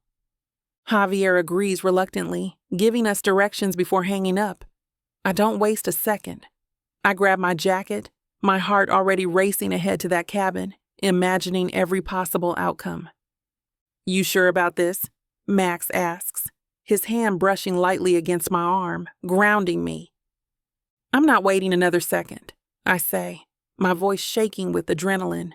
If there's even a chance it's him, I'm going. "Then let's go," Max says. No hesitation, no doubt. We drive in silence, the headlights cutting through the darkness as the road winds higher into the hills. The air outside the car is thick with mist, the kind that makes everything feel closer and farther away at the same time. I clutch the edge of my seat, staring out the window, every muscle in my body coiled tight. My mind races through 100 scenarios, some good, some bad, all of them spinning so fast I can barely keep up. "Talk to me," Max says suddenly, his voice breaking the heavy quiet. "What's going on in that head of yours?" I shake my head, my throat tight. I don't know how to feel. I want to believe it's him, but if it's not? My voice cracks, and I blink hard, refusing to let the tears fall. "I don't think I can take another dead end, Max." He reaches across the console, his hand finding mine and squeezing it tight. "No matter what we find, you're not doing this alone. You've got me. We'll handle whatever's waiting for us up there. Together." His words wrap around me like a safety net. "Thank you," I whisper, squeezing his hand back. We don't let go. The road ends just before the tree line, the headlights illuminating a narrow path that disappears into the darkness. The air is cold and sharp, biting at my skin as we step out of the car.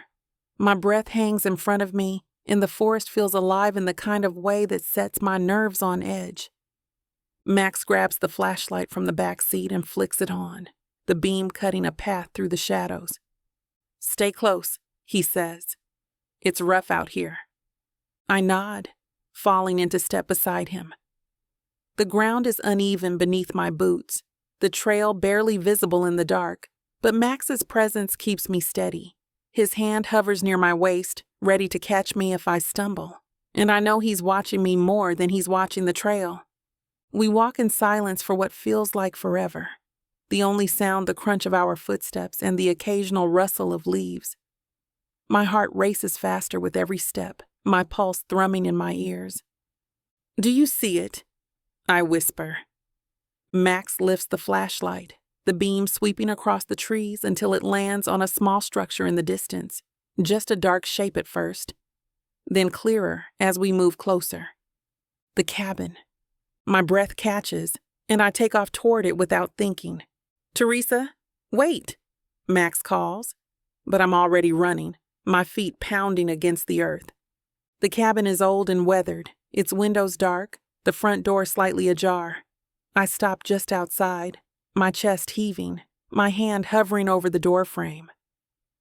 Max catches up a second later, his hand on my shoulder, his breath warm against my ear. "We go in together," he says. I nod and we step inside. The air is stale, thick with the scent of wood and dust.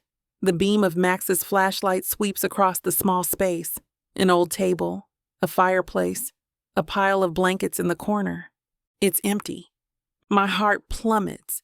The hope that carried me here crashing into a wall of disappointment, so sharp it takes my breath away. "Damn it," I whisper, my voice breaking. He's not here. Max squeezes my shoulder, his hand warm and steady. "We'll figure out where he went. This is still something, T. It's a sign we're getting closer." I nod, wiping my face with the sleeve of my jacket, but the weight of it all feels unbearable. Then Max's flashlight catches something. A crumpled piece of paper on the table. He picks it up, unfolding it carefully. "It's a map," he says, his voice sharp with sudden urgency, with a route marked on it. This could be his. A spark of hope flickers in my chest. Fragile but real. I meet Max's eyes, my pulse quickening again. "We're close," I whisper. I can feel it. Max nods, slipping the map into his pocket. "We'll find him. We're not stopping now." He wraps his arm around my shoulders, pulling me into his side. "We'll find him, and when we do, everything will change." Chapter 15, Max. We push farther into the woods, following the map we found in the cabin. The trail is rougher here, nearly disappearing in places, but I keep moving. My eyes locked on the path ahead while Teresa stays close at my side. My pulse hammers in my chest, a steady drumbeat of adrenaline and hope, both burning hot and fast in my veins. We've been searching for so long, chasing shadows and empty promises. But this feels real. The map in my pocket, the way the air seems different here. Everything in me is screaming that we're close. "Max?" Teresa says softly, her breath hitching. "Is that—" I follow her gaze. Up ahead, tucked between the trees, is another cabin. This one is smaller, almost hidden by the dense brush surrounding it, the wood dark and weathered with age. Smoke curls faintly from the chimney, a thin, fragile thread that sends my heart racing. "Stay behind me," I say, already moving toward the door. "Like hell," she snaps, her voice trembling but strong. "I'm coming with you." There's no time to argue. I nod, and together we step onto the porch. The door is cracked open, the hinges groaning as I push it wide enough to see inside. And there he is. Ben is slumped in a chair by the fire, his head resting against the wall, his face pale and drawn. His clothes are dirty and torn, his frame thinner than it should be, but he's breathing. Shallow but steady. "Ben!" Teresa's voice breaks, and she's at his side in seconds, dropping to her knees and cupping his face with trembling hands. "Ben, it's me. It's T. You're okay. You're safe now." His lips twitch, his voice barely a whisper. T, you found me. Tears spill down Teresa's face, but she's smiling now, her fingers brushing his hair back. Of course we found you. You think I'd stop looking? He coughs, a weak, rattling sound, and I can see how much strength it costs him just to stay conscious. We need to get him out of here, I say. My voice is steady despite the chaos spinning in my chest. Teresa nods, wiping her face with the back of her hand. Can you carry him? I glance at Ben, who's barely holding himself upright. There's no question. I'd carry him 100 miles if I had to. Yeah, I say, already leaning down to hook my arms beneath him. Ben, this might hurt a little, but we've got to move. He nods faintly, too weak to argue. I lift him carefully. His body too light, too fragile in my arms. He lets out a small groan of pain, but he doesn't fight it, his head resting against my shoulder. Teresa is right there, her hand on his back, her voice soft and soothing. We've got you, Ben. Just hold on a little longer. I adjust my grip, holding him tighter as I step back onto the trail. Every step is deliberate, the uneven ground making it harder. But I push through. There's no way in hell I'm letting him go now. Talk to me, T, I say, my breath coming in short bursts. Keep me focused. Okay, she says, her voice trembling but steadying with each word. Remember that time Ben convinced you to climb that tree in our backyard? And you got stuck at the top? I chuckle despite the burn in my arms, my steps picking up a little. Yeah, and he told me not to panic while he went inside to get a snack. Teresa laughs softly, wiping at her eyes. You were so mad. I don't think you talked to him for 2 days. Longest 2 days of my life, Ben rasps, his voice barely audible, but the sound of it makes my chest ache with relief. You deserved it, I say, adjusting him again. Left me hanging 30 feet in the air like a damn piñata. Worth it, Ben whispers, a ghost of a smile tugging at his lips. Teresa presses a kiss to his temple, her fingers brushing his hair back. You're gonna be okay. We're gonna get you home, and you're gonna eat a proper meal and sleep in a real bed. None of this mountain man nonsense anymore, got it? Bossy, Ben mutters, his eyes fluttering closed again. Always, Teresa says, her voice breaking. By the time we reach the edge of the forest, the first light of dawn is creeping over the horizon, bathing the world in soft, golden light. Javier and the rest of the team are waiting for us, their expressions shifting from worry to relief the second they see Ben. I lower him gently onto a makeshift stretcher, my arms screaming in protest. But I don't care. I stay close, one hand on his shoulder, just to remind him, and myself, that we made it. He's dehydrated and weak, but he'll be okay, one of the paramedics says, checking his vitals. Teresa lets out a shaky breath, her hands still wrapped tightly around Ben's. I step back, giving them a moment, the adrenaline slowly draining from my body. My legs feel like they might give out, but I stay on my feet, watching as the team works to stabilize him. Teresa turns to me, her eyes red and shining. Max, I don't think. I just pull her into my arms, holding her as tight as I can without crushing her. She buries her face in my chest, her whole body trembling against mine. We found him, she whispers, her voice cracking. We really found him. We did, I say, my hand sliding up to cup the back of her head. He's gonna be okay, T. You both are. Her arms tighten around me, and finally the weight in my chest loosens. We did it.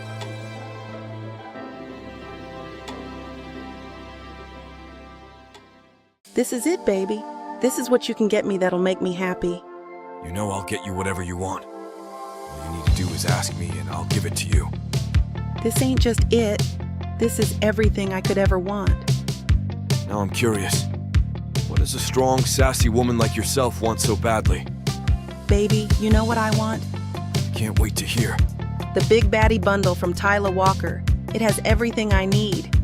20 ebooks with over 1 million words of sassy romance and spice that'll keep you on your toes. 10 audiobooks containing over 60 hours of that seductive voice telling me naughty things all night long. You don't need an audiobook for that, baby. Right here. You may be fine and all, but no one tells it like the way Miss Tyla does. And I need her in my life. Big Baddie bundle is everything you need. You can get it for 80% off. Go to TylaWalker.com to browse the bundles that earn you the best deals. It's time you treat yourself. Because you deserve it. Escape your life with Miss Tyla.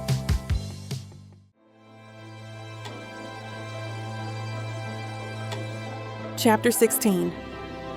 Teresa. The steady beep of the heart monitor is the only sound in the hospital room. I sit by Ben's bedside, fingers curled around his hand, watching his chest rise and fall in a rhythm that feels like a miracle. His face is still pale, his body weak, but he's here. He's safe. Relief crashes into me in waves, nearly knocking me over every time it hits. I keep waiting for the panic to come back, for my body to remember the fear that's been sitting in my chest for days, but it doesn't. The weight is gone, replaced by something lighter, something softer. Ben stirs slightly, his fingers twitching in mine. His eyes lock on me. "Hey, you," I whisper, my throat tight. "Hey," he croaks, his voice barely audible. "You look terrible." A laugh bubbles out of me, sharp and sudden like air rushing into a deflated balloon. "You should see yourself," I shoot back, brushing a piece of hair off his forehead. He smiles faintly, his eyes slipping closed again. "Thanks for finding me." "Always," I whisper, squeezing his hand. I sit there for a while longer, just watching him breathe. The exhaustion I've been holding back for days finally catches up with me, dragging at my limbs, but I don't care. I could sit here forever, holding his hand, knowing that he's alive. The door creaks open behind me and I glance over my shoulder to see Max step inside, his eyes immediately locking on mine. He looks tired. His hair mussed, dark circles under his eyes. But when he sees me, his expression softens. "How's he doing?" Max asks. "Better," I say, wiping my eyes. "They said he's dehydrated and weak, but he's stable. He's going to be okay." Max nods, stepping closer until he's standing beside me. His hand finds my shoulder, his fingers curling gently around it, and I lean into his touch without thinking. It's instinctual now. This pull toward him. The way his presence makes everything feel a little less heavy. "You should take a break," he says softly. "Get something to eat. I'll stay with him." I shake my head, my fingers tightening around Ben's. "I can't leave. Not yet." Max crouches down, his face level with mine, his eyes full of that same steady warmth that's been holding me together since the beginning. "You've done enough for now. Let me take over for a bit, okay? I promise I'll call you if he so much as twitches." I want to argue, but the exhaustion is too heavy, and the way he's looking at me, like he won't take no for an answer, but in the softest way possible, makes me nod. "Okay," I whisper, my voice cracking. "Just for a little while." He nods, his thumb brushing against my shoulder. "Good. I'll be right here." I stand slowly, my legs shaky, and take one last look at Ben before turning toward the door. But before I leave, I pause and glance back at Max. "Thank you," I say, "for everything." His eyes darken, his expression unreadable for a second. Then he nods, his voice low and sure. "You know I'd do anything for you." The words feel heavy, and something inside me shifts. It's not the first time he said it, but this time it feels different, like there's something bigger behind it, something we've been circling around for weeks. I swallow hard and leave the room before I can overthink it. The hospital hallway is quiet, the fluorescent lights buzzing faintly overhead. I find a bench near the nurse's station and sink onto it, resting my head against the wall. My body feels like it's made of lead, every muscle aching, but my mind is too busy to rest. Max's voice echoes in my head, soft and certain. I'd do anything for you. He's been my constant through all of this, steady and strong in ways I didn't even know I needed. Every time I thought I was about to break, he was there, holding me together with nothing but his presence and that quiet confidence of his. I don't know when it happened, when the lines between friendship and something more started to blur. Maybe it was always there, simmering beneath the surface, waiting for the right moment. All I know is that I'm in too deep now. I love him. It's not a crush, not something fleeting or shallow. It's something big and all-consuming, something that's been building for years without me realizing it.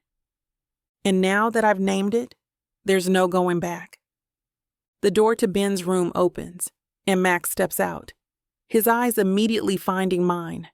He walks toward me, his stride slow and deliberate, and my heart races with every step. "You okay?" he asks, stopping in front of me. I nod, my throat too tight to speak. He watches me for a second, then sits down beside me, his shoulder brushing mine. "You can talk to me, about anything." I breathe deeply, gathering every ounce of courage I have. "Max." He turns, his eyes locking on mine. "Yeah?" "I don't know what I would have done without you," I say, my voice trembling. "You've been there for me through all of this.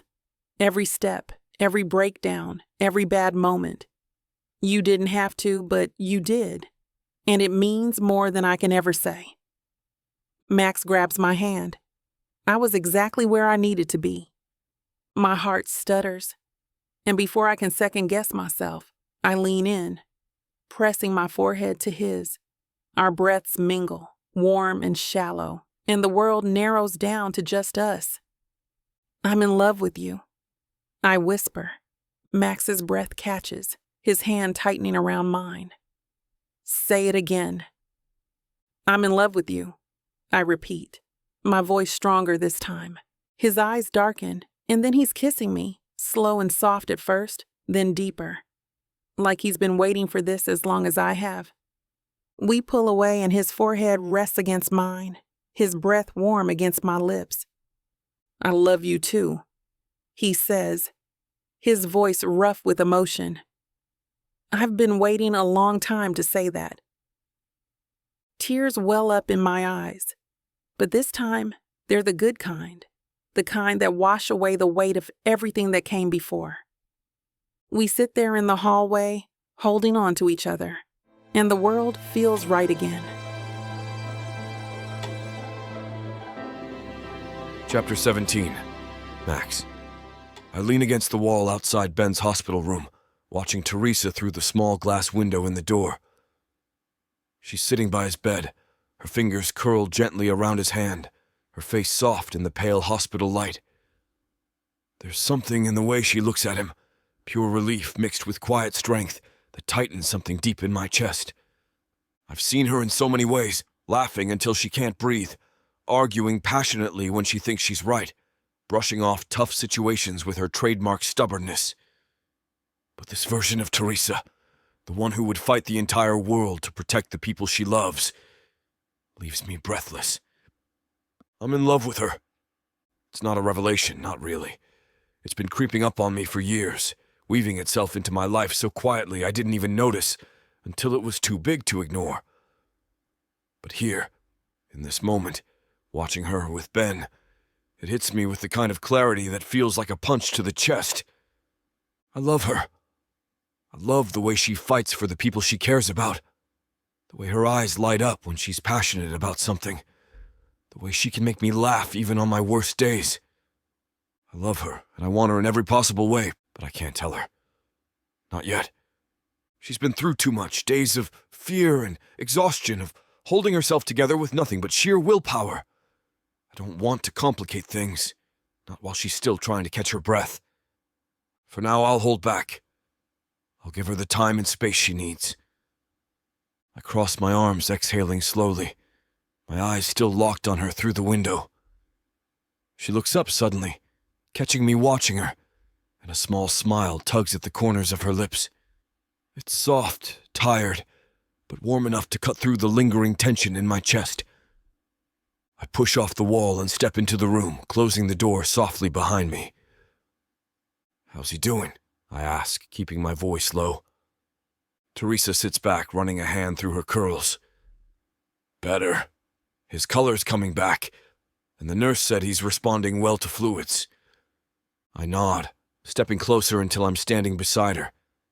Ben's breathing is steady, his face more relaxed than it was when we found him.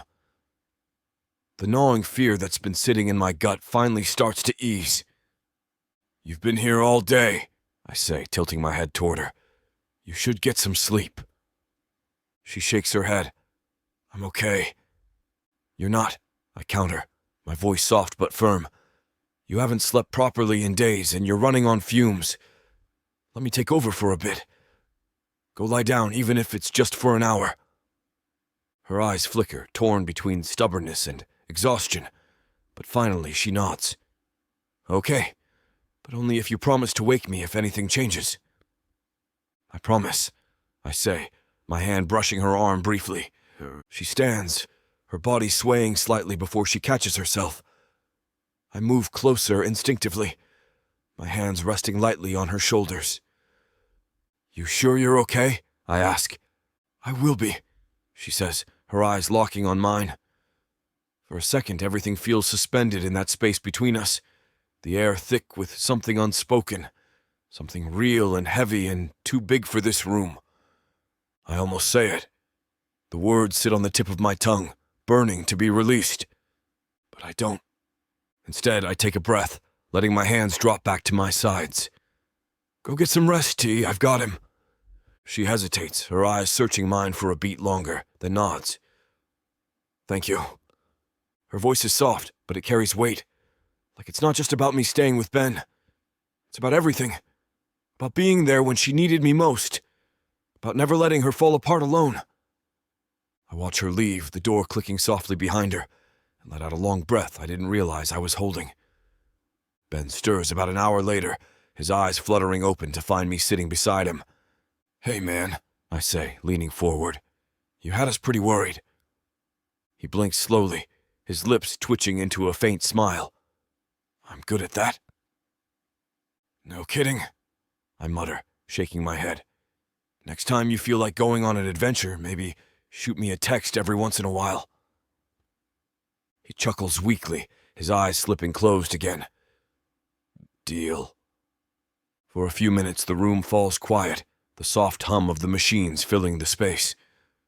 I watch him breathe, my mind drifting back to the moment we found him. How fragile he looked, how terrifying it was to realize how close we came to losing him. "I'm glad you're okay," I say softly. "For her. She needs you." His breathing deepens, slipping back into sleep, and I lean back in the chair, my mind already turning back to Teresa. She'll be back soon and we'll pick up where we left off. This dance we've been doing for days, circling something too big to name but too real to ignore. And when the dust settles and we're both standing on steady ground again, I'll tell her everything. For now, I'll hold on to this quiet moment in the middle of the storm, this chance to be close without rushing what's coming next. Because what's coming next is big. I can feel it, and I'm ready for it. Chapter 18. Teresa. I stand in the kitchen, staring at the simmering pot of marinara sauce on the stove, stirring it slowly, my mind miles away. It's been a week since we got back from South America, a week since we found Ben safe and recovering, and the whirlwind of emotions still hasn't settled. I should be relieved, and in some ways I am. Ben is home. He's getting stronger every day. Life is supposed to be returning to normal, but it doesn't feel normal, not even close. Because Max is still in my head, constantly. His voice, his steady presence, the way he looked at me like I was the only thing holding him together. It's all on a loop in my mind. and I can't escape it. Not that I want to. I've been sitting with this feeling for days now, letting it grow and expand until it's impossible to ignore. And tonight, I've decided I'm done ignoring it. I glance at the clock. Max should be here soon. I invited him to dinner under the pretense of catching up, but we both know it's more than that. The doorbell rings, snapping me out of my thoughts. My heart kicks into high gear as I wipe my hands on a towel and head for the door. When I open it, Max is standing there, his hands in his pockets. His expression soft but unreadable. His hair's a little messy, like he's been running his fingers through it. And the familiar sight of him, solid, steady Max, makes my breath catch. "Hey," he says. "Hey," I reply, stepping aside to let him in. The air between us is thick with something unspoken, something we've been tiptoeing around for days. "Smells good," he says, nodding toward the kitchen. "Thanks." "Just something simple," I say, trying to sound casual as I lead him toward the stove. "You hungry?"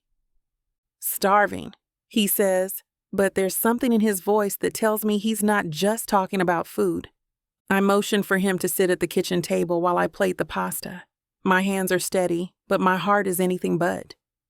Every second that passes feels like a countdown to something big, something inevitable. We settle into an easy rhythm at first, talking about small things. Ben's recovery, how strange it feels to be home after everything that happened. It's light and comfortable, but there's an undercurrent of tension beneath it all. A feeling that we're circling something we're both too afraid to name. Finally, I can't take it anymore. I set my fork down, my eyes locking on his. "Max." He looks up, his expression softening instantly. "Yeah?" I hesitate for a second, my pulse racing, but then I remind myself why I invited him here in the first place. I'm done dancing around this. "We need to talk about what happened in Cancun." His jaw tightens slightly, but he nods. "Okay." That night in the cabin, everything we said, everything we felt, it was real, right? His eyes darken, his gaze steady and intense. It was real, Teresa. Every second of it. Relief floods through me, warm and overwhelming, but it's quickly followed by something else, something deeper and more terrifying. "Then why have we been avoiding it?" I ask, my voice trembling slightly. "Why does it feel like we left something unfinished?" Max leans back in his chair, running a hand through his hair. "Because I didn't want to push you. You've been through so much. I thought you needed space to breathe, to process everything." "I've had space," I say, my voice firmer now. "And all it did was make me realize how much I miss you, how much I want more." His eyes soften and the tension between us feels almost unbearable. "You have no idea how long I've been waiting to hear you say that," he murmurs. I blink, my heart stuttering in my chest. "Really?" "Really," he says, his voice rough with emotion. "But I didn't want to complicate things while we were searching for Ben. You were carrying so much already, and the last thing I wanted was to make things harder for you." Tears prick at the corners of my eyes, but I blink them back, my chest tightening. "You didn't make things harder, Max.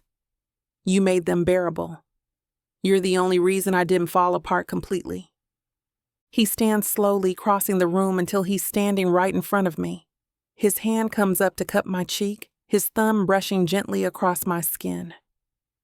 "You're stronger than you think, T," he says softly. "You always have been." I lean into his touch, my breath hitching as his face inches closer to mine. "Max," I whisper. "Yeah?" "Don't hold back anymore." He doesn't. His lips meet mine in a kiss that's slow and deliberate, every touch full of unspoken promises. His hands slide to my waist, pulling me closer, and I lose myself in him. The warmth of his body, the steady thrum of his heartbeat against mine. It's everything I remembered and more. We're both breathless, our foreheads resting together, I'm not holding back, he says. Not anymore. Good, I whisper, my fingers tangling in his shirt. Because I'm not letting you go.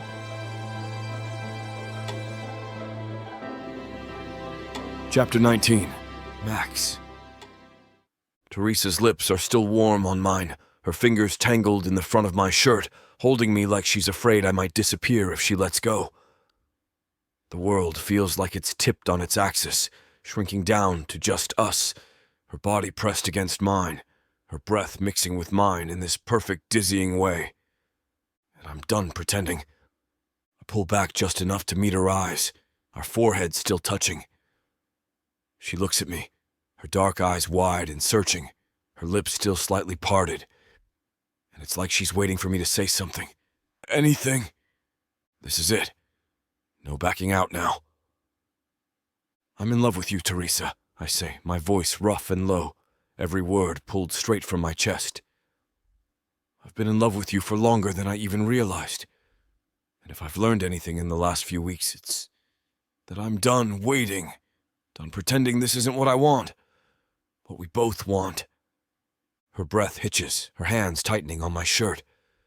The slowest, sweetest smile spreads across her face, and it's like the sun breaking through a storm. I love you too, she says, her voice soft but sure. I meant it then, and I mean it now.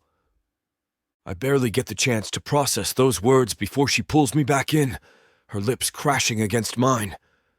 This kiss is different from the one in the kitchen, less tentative, more sure. It's not about figuring out how this fits or where we're going. It's about claiming the space we've already carved out for each other. Her hands slide up to my neck, her fingers curling into my hair, and I'm lost in the feel of her, in the way she presses closer, her body fitting perfectly against mine like we've always been meant to be here. When we finally come up for air, I rest my forehead against hers, my breath coming in short gasps. This feels way too right, I murmur. Yeah, she says, her voice breathless and soft. It really does. We stand there for a few moments, hugging the world outside forgotten. But reality has a way of creeping back in, even when you don't want it to. What about Ben? Teresa asked quietly, her fingers still tracing the back of my neck. The question sobers me instantly. Of course, Ben, her brother, my best friend, the guy we just pulled out of the wilderness and who's still recovering. I let out a slow breath, my hand sliding down to her waist. I was hoping we'd forget about that part for at least another 5 minutes. She laughs, the sound light and sweet, but there's a nervous edge to it. He's going to freak out, isn't he? Probably, I admit, my thumb brushing against her hip in slow circles. But we'll deal with that when we're ready. We don't have to tell him right away. Not while he's still recovering. Her eyes search mine, her brow furrowing slightly. You think we should keep it a secret? For now, I say gently. Not because I don't want people to know. I do. I want the whole world to know how crazy I am about you. But Ben's been through a lot. He needs time to heal without worrying about this on top of everything else. Teresa nods slowly, her fingers tightening around my neck again. Okay. We'll keep it to ourselves for now. But just for now. I smirk. Couldn't help it even if I tried. And lean in to kiss her again. This time slow and deep. Taking my time because I can. Because there's no more guessing, no more doubt. This is ours. When we pull back again, she lets out a contented sigh, resting her head against my chest. This is going to be hard, isn't it? Probably, I admit, running my hand down her back. But we've done harder things. She laughs again, this time without the nervous edge. True.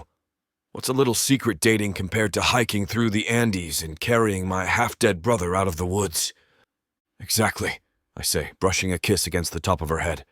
Piece of cake. We settle onto the couch, her legs tucked beneath her as she leans into me.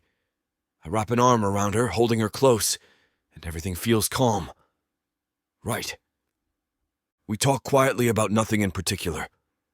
About her plans to visit Ben tomorrow. About how weird it feels to be back in the real world after everything that happened in South America.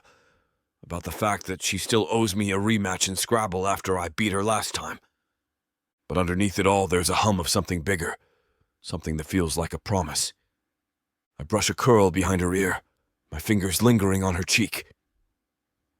You know we're going to get caught eventually, right? Probably, she says, her eyes sparkling with mischief. But I think we'll survive. I smile, really smile this time, and press another kiss to her lips, soft and lingering. Yeah, we will. Chapter 20. Teresa. I lean against my car, the cool evening air brushing against my skin, my pulse racing with anticipation. My eyes scan the parking lot as I check the time again on my phone. Max's shift should have ended 10 minutes ago, and every passing second stretches longer than it should. We've been sneaking around like this for a week now. Meeting after work, stealing moments that feel almost too good to be true. It's reckless and ridiculous. And yet it makes me feel more alive than I have in years. The door to the building swings open. And there he is. Max steps into the fading light, his gaze already locking on mine. That familiar heat flickering in his eyes. He walks toward me with the kind of calm confidence that always undoes me. Like he's got all the time in the world, even though we both know our moments together are fleeting. You waiting for someone? He teases, stopping in front of me, his voice low and warm.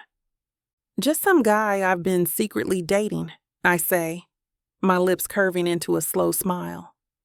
He's kind of the best, but don't tell him I said that. Your secret's safe with me, he murmurs, stepping closer, his hand brushing my waist. Though I'm a little jealous of this guy, he sounds lucky. I roll my eyes, my pulse thrumming as his fingers curl around my hip, tugging me just a little closer. He is, but don't let it go to his head. He chuckles, the sound rumbling low in his chest, and then his lips are on mine, soft at first, then deeper, hungrier. I melt into him, my hands sliding up his chest, and for a moment, nothing else matters. When we break apart, we're both breathless, our foreheads resting together. Hi, I whisper, my voice shaky but light. Hi, he replies, his eyes dark. I missed you. I let out a soft laugh, my fingers tracing the collar of his shirt. It's been 8 hours. 8 hours too long, he says, his voice serious now. My heart stutters, and I have to look away for a second to catch my breath. There's something about the way he says things, so honest and unfiltered, that always catches me off guard. Come on, I say, tugging his hand. Let's get out of here before someone sees us. He smirks, but follows without hesitation, his fingers laced with mine as we cross the lot and climb into my car. We end up at a park a few miles away, in a part of town where no one will recognize us. The stars are starting to appear, scattered across the sky like tiny pinpricks of light, and the air smells like fresh-cut grass in late summer. Max spreads a blanket on the grass and we settle onto it, side by side, the world fading into the background. This is nice, I say, leaning back on my elbows, the cool grass tickling my skin. It is. Max agrees, his eyes on me, not the sky. Perfect, actually. I turn my head to look at him, my chest tightening at the way he's watching me, like there's no one else in the world. It's intense and tender all at once, and it makes my heart flip in a way I'm still getting used to. You really think we can keep this up? I ask, my voice quieter now. Sneaking around, keeping it from Ben? Max's expression softens and he takes my hand. Not forever, but for now, yeah, I think we can. He's still recovering. We don't need to throw anything else at him right now. I nod, squeezing his hand. You're right. He needs time. We'll tell him when it feels right, Max promises. And when we do, we'll deal with it together. No hiding, no running, just us. My chest swells at the certainty in his voice. Max has always been steady, this quiet, unshakable force in my life. But hearing him talk about us like this, like we're something solid and unbreakable, makes me feel like I can breathe a little easier. Together, I echo. We fall into a comfortable silence, the kind that doesn't need filling. I rest my head on his shoulder, my eyes drifting closed as the night wraps around us. You ever think about how weird this is? I say after a while, my voice drowsy but light. You and me? All the time, Max says, his arm wrapping around me, pulling me closer. But weird doesn't mean wrong. In fact, I'm starting to think weird might be my favorite thing about us. I laugh softly, my fingers playing with the hem of his sleeve. You're such a sap. Only for you, he murmurs, pressing a kiss to my temple. Eventually, I tilt my head up to look at him, my heart swelling at the sight of his face in the soft starlight. I'm really happy, I say. Max's eyes soften, and he cups my cheek, his thumb brushing gently across my skin. Me too, T. More than I ever thought I could be. I lean into his touch, my breath catching as his lips find mine again, slow and deliberate, like he's savoring every second. And finally, I let myself believe that this, whatever we're building, isn't just a dream. It's real. It's ours. Chapter 21. Max. The soft hum of my phone pulls me out of my thoughts. It vibrates once, twice, then stops. I glance down at the screen and see Teresa's name, a text lighting up the display. T, dinner at my place tonight. Same time as last week. You bring the wine. A slow warmth spreads through me, but it's bittersweet.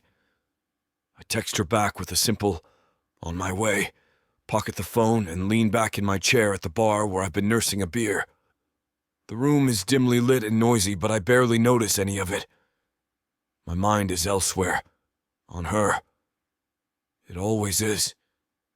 Every time we meet, I tell myself it'll get easier, that I'll stop worrying about how we're sneaking around, how every date feels like a secret mission. But it never does. Don't get me wrong. I love every second with her. Hell, I live for it. I just hate that it's happening in the shadows. Every time I kiss her, every moment I hold her close, there's this voice in the back of my head whispering, what if Ben finds out too soon? It's not fear, exactly. It's guilt. Ben's still healing, and throwing something like this at him now feels selfish. He's my best friend, practically my brother, and he's been through enough. He doesn't need more complications in his life, especially for me. But keeping this under wraps is getting harder every day. Teresa opens the door as soon as I knock. Everything else fades. Hey, she says, her voice soft, her eyes lighting up in that way that makes my heart stumble. Her hair is pulled back, a few loose curls framing her face, and she's wearing an oversized sweater that hangs off one shoulder, revealing just enough skin to make me lose my train of thought. Hey, I reply, stepping inside and handing her the bottle of wine. She takes it, her fingers brushing against mine, and that familiar jolt of electricity sparks between us. Come in, she says, already moving toward the kitchen. I'm almost done with dinner. Make yourself comfortable. The scent of garlic and fresh herbs fills the air, warm and inviting, and I can't help but smile as I watch her stir a pot on the stove. This, her, us, here, feels so natural it's almost painful. Like we've been doing this forever, like we were always meant to. I lean against the counter, crossing my arms. What's on the menu tonight? Pasta, she says, glancing at me over her shoulder with a playful glint in her eyes. And before you ask, yes, I made enough for you to have seconds. I chuckle, shaking my head. You know me too well. I should by now, she teases. You've been eating my food since we were kids. The mention of our past sends a flicker of nostalgia through me. Lazy summer afternoons, family cookouts, the way she used to roll her eyes at me when I teased her about her cooking experiments. We've always been in each other's lives, circling closer and closer until we finally collided. And now that we have, I'm not sure how I ever stayed away. Dinner is easy, filled with soft conversation and stolen glances. We talk about everything and nothing. Work, how Ben's recovery is going, the latest ridiculous thing her coworker did. But under the surface, there's a tension we both feel. It's not bad, exactly. It's that kind of tension that makes the air feel thicker, charged with something unsaid. After dinner, we end up on the couch, a half-empty bottle of wine on the coffee table, her legs tucked beneath her as she leans against me. "This is nice," she says, her voice quiet, almost dreamy. "It is," I agree, my arm draped over her shoulder, my fingers playing absently with a strand of her hair. For a moment, I let myself imagine what it would be like if we didn't have to hide this. If I could just kiss her in public, hold her hand on the street, introduce her to people as mine without worrying about the fallout.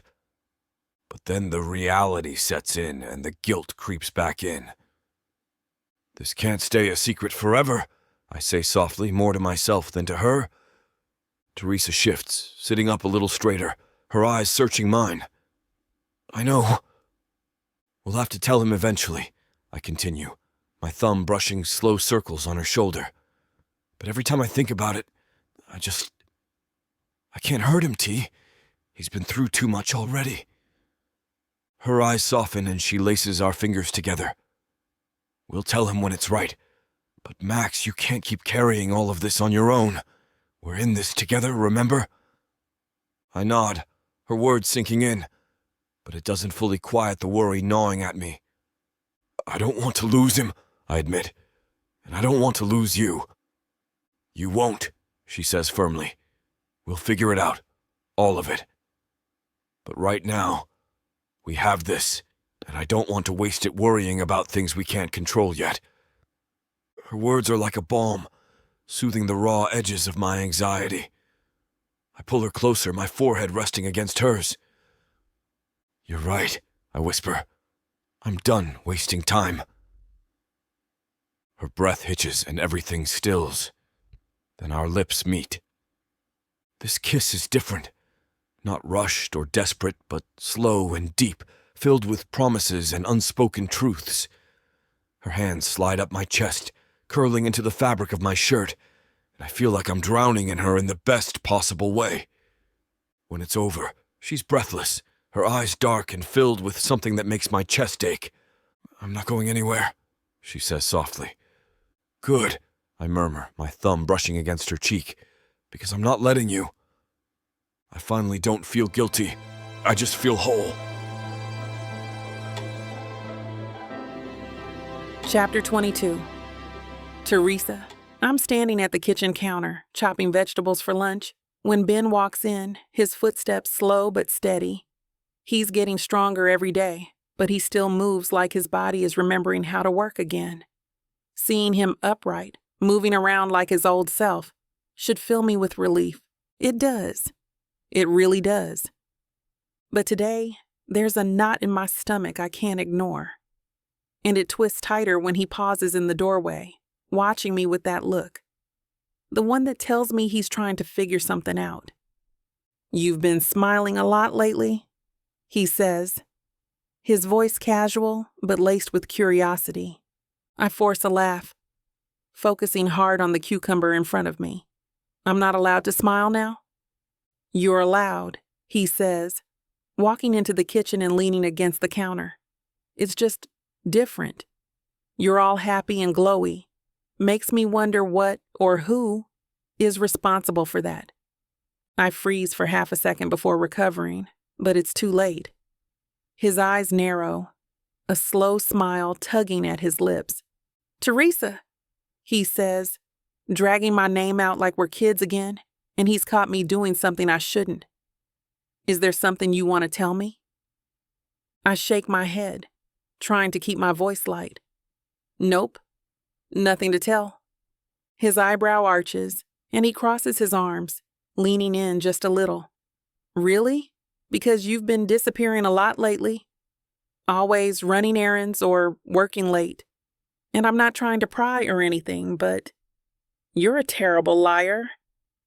My heart stutters, the knife clattering softly against the cutting board. I try to laugh it off, but it sounds weak, even to me. Ben, you're being ridiculous, I say, turning back to the vegetables and chopping a little too aggressively. Not everything is a conspiracy. I didn't say it was a conspiracy, he replies smoothly. I'm just saying, if there's something going on, you can tell me. I'm your brother. I won't freak out. Unless it's something weird, like you're secretly dating a mime or something. I let out a genuine laugh at that, but it quickly dissolves into a nervous cough. He's too close. There's a long pause, and I can feel his eyes on me, sharp and probing. It's not Max, is it? He asks suddenly, his voice a little too casual. My stomach drops. I whip around, trying to keep my face neutral. What? No. Why would you even say that? He shrugs, but his eyes don't leave mine. I don't know. You two were pretty close in Cancun. And lately it's like you're synced or something. You've got that weird mind meld thing going on. I shake my head, trying to laugh again, but it feels forced. You're imagining things. Am I? The air between us thickens, the silence stretching longer than it should. My pulse thunders in my ears, and I wonder if he can hear it too. I'm just saying, Ben continues, his voice softer now. If it were Max, it wouldn't be the worst thing in the world. I mean, I'd have to process it, obviously. But Max is a good guy. The best, really. The guilt slams into me hard, knocking the breath from my lungs. I grip the counter, my knuckles turning white. Ben watches me for another long moment, then nods slowly. But if you say so? But the way he says it makes it clear he doesn't believe me. The second he leaves the kitchen, I collapse onto the nearest chair, my heart racing. My hands tremble slightly as I press them to my face, trying to calm the storm inside me. He knows, or at least he suspects. And the worst part, I hate lying to him. I hate the way it feels, like something heavy and sharp lodged in my chest. Ben has always been my protector, my constant. We've been through too much together for me to keep something like this from him. But I can't tell him yet. Not while he's still recovering, still finding his footing again. He needs stability right now, not surprises. I tell myself it's temporary, that soon we'll tell him the truth. We'll sit him down and explain everything and he'll understand. He has to. That evening I meet Max at our usual spot, a small tucked-away cafe where no one knows us.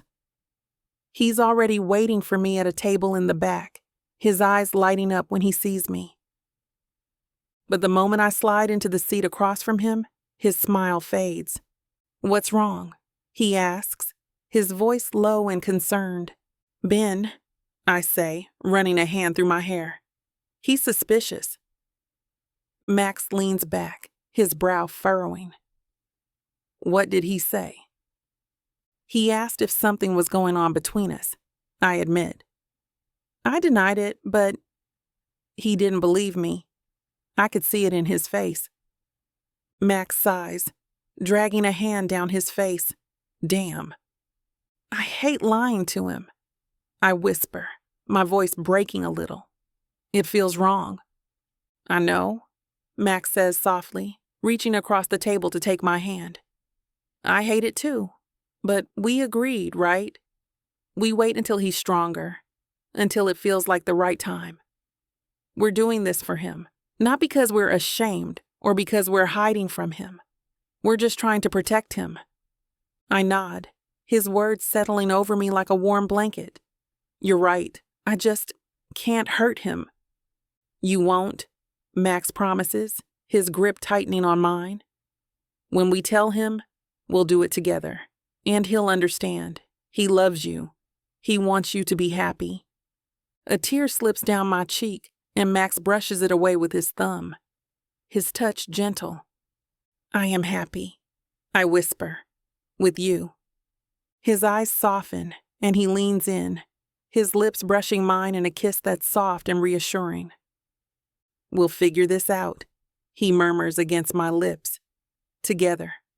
Together, I repeat, holding on to him like he's the only steady thing in my world. And for now, that's enough. Chapter 23. Max. Teresa's hand is warm in mine as we walk down the quiet street, our steps in sync like we've been doing this forever. The world around us is soft and still, streetlights casting pools of golden light on the pavement. Her laugh, low and sweet, wraps around me like a blanket, and for a moment everything feels so easy, so right. But it's not yet. I can't keep ignoring the weight in my chest every time we have to glance over our shoulders or change the subject when Ben's name comes up. I hate that our moments exist in the shadows, that the best part of my life is something I can't share with the person who's been like a brother to me. Teresa's talking about something. Work, I think. But I barely catch it. My mind's already spinning, turning over the words I've been trying to say for days. We need to tell him, I say abruptly, cutting her off. Teresa stops walking, turning to face me, her brow furrows, confusion flickering across her face. Ben, I say, my heart's hammering in my chest. We need to tell him about us, about everything. Her eyes widen. The only sound is the distant hum of traffic. Max, are you sure? He's still recovering. What if... I've thought about it, I say quickly, reaching for her other hand. A lot. And yeah, I'm sure I love you, Teresa. I can't keep pretending like this isn't real, like it's something we have to hide. It's killing me to keep it from him. Her breath catches at my words, and I can see the conflict in her eyes, the push and pull between what she wants and what she's afraid of. I love you too, she whispers, her voice barely audible. But what if this blows up in our faces? What if he doesn't take it well? I squeeze her hands, holding her gaze. Then we'll deal with it. Together. No more secrets, no more hiding. We've been through worse than a tough conversation. She bites her lip, her eyes searching mine for a long moment. You're serious? Dead serious, I say. I've spent most of my life putting off things that scared me. I'm not doing that with you. Not anymore. Teresa looks down at our joined hands, her thumbs brushing absently over my knuckles. I don't want to hurt him, she murmurs. He's been through enough. I know, I say softly, but keeping this from him will hurt him more in the long run. He'll feel betrayed if he finds out on his own.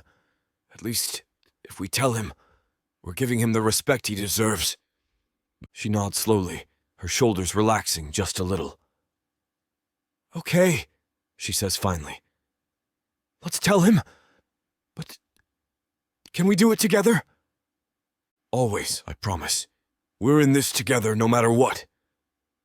Her body melts against mine, her head on my chest. I hold her close, breathing her in, letting the tension ease out of my body. The next morning, I'm up before dawn, nerves twisting in my stomach. Teresa's in a ball on the couch, still asleep, her hair a wild tangle across the pillow. I watch her for a moment, my chest tightening at the sight of her so peaceful, so beautiful it hurts. I could wake her, tell her we'll do this later, that it can wait, but I know myself too well. If I wait, I'll find another reason to push it back. No more waiting.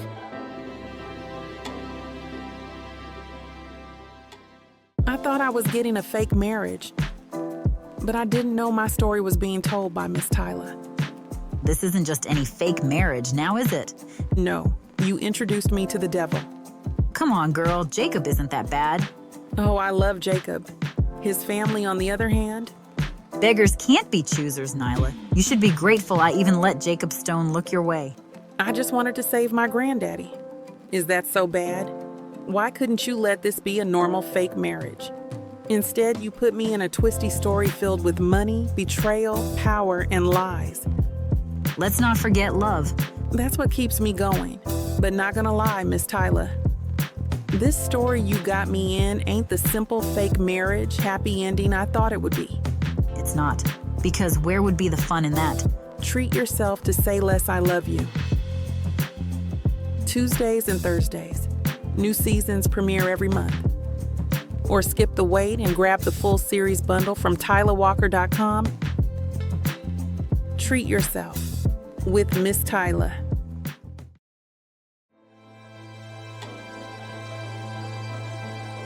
Chapter 24. Teresa. I sit at the kitchen table, tapping my fingers nervously on the surface, my pulse a steady thrum of anxiety. Max sits beside me, his knee bouncing under the table, betraying his calm exterior. We've been here 100 times before, but today feels different, heavy, making it hard to breathe. Ben is still in the living room, flipping through channels like he's got all the time in the world. Max and I exchanged a few glances earlier, silently agreeing that today had to be the day. No more delays, no more secrets. Are you ready for this? Max asks, his voice low but steady. His hand finds mine under the table, grounding me. Not even a little, I admit, squeezing his fingers. But it's time. Max nods, his eyes soft but determined. I'm right here. We'll do it together. We share a brief moment of calm before I call out to Ben. Hey, can you come in here? We need to talk.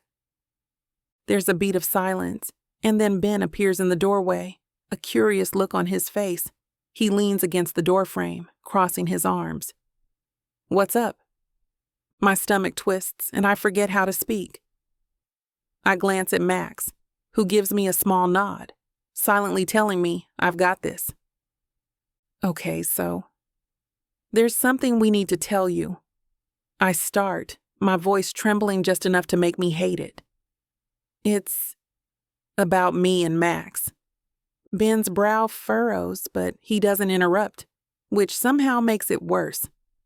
We've been seeing each other, I continue, for a little while now. It started after we got back from South America, and I know you asked me about it before, but I just wasn't ready to say anything. His expression hardens immediately, his eyes darkening as he straightens from the doorframe. Are you serious? I swallow hard, my heart pounding. Yeah, we didn't plan for it to happen.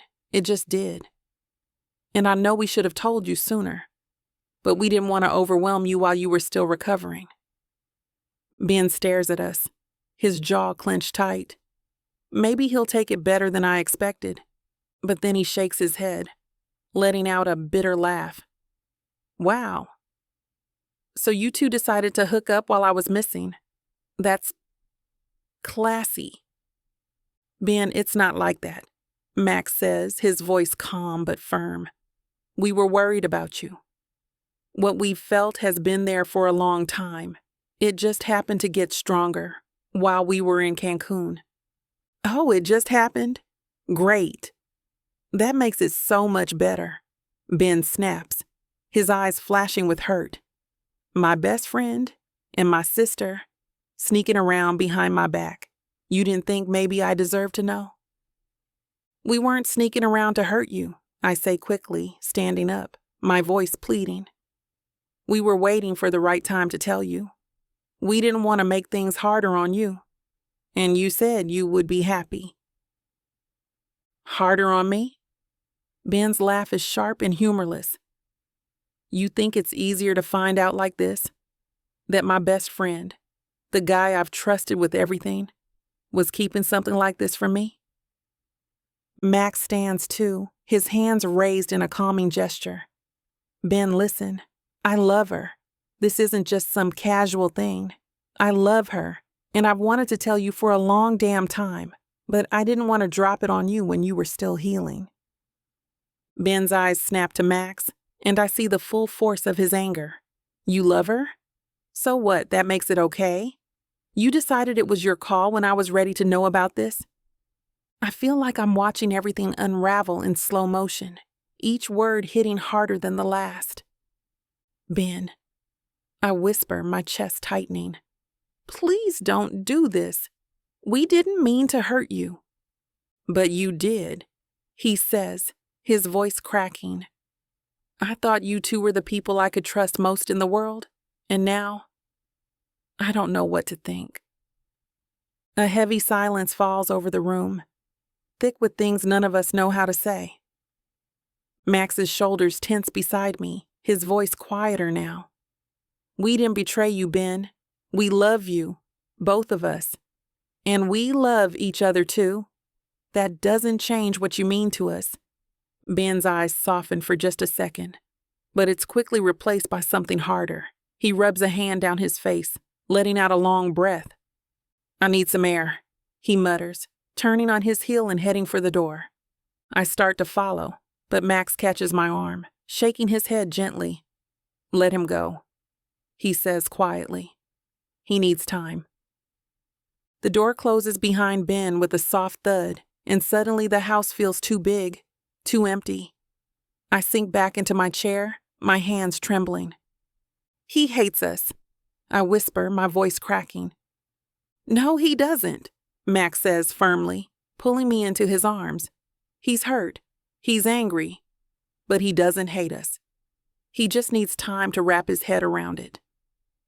I bury my face in his chest, my breath coming in short gasps. What if he never forgives us? He will, Max murmurs, his hand running down my back. You know him. He's stubborn as hell, but he loves you. He'll come around. I want to believe him, but the weight of Ben's words still lingers, pressing down on my chest like a stone. He told me he would be okay with it, but was he lying just as much as I was?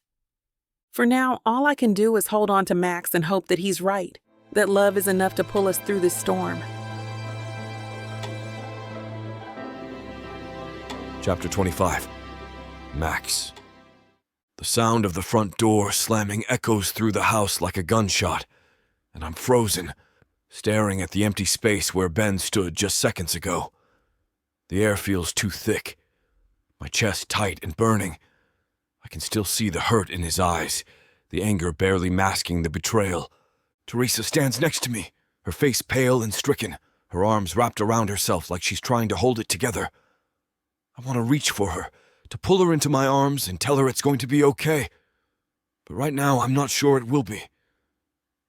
I'll fix this, I say steadily. Her eyes snap to mine, wide and filled with panic.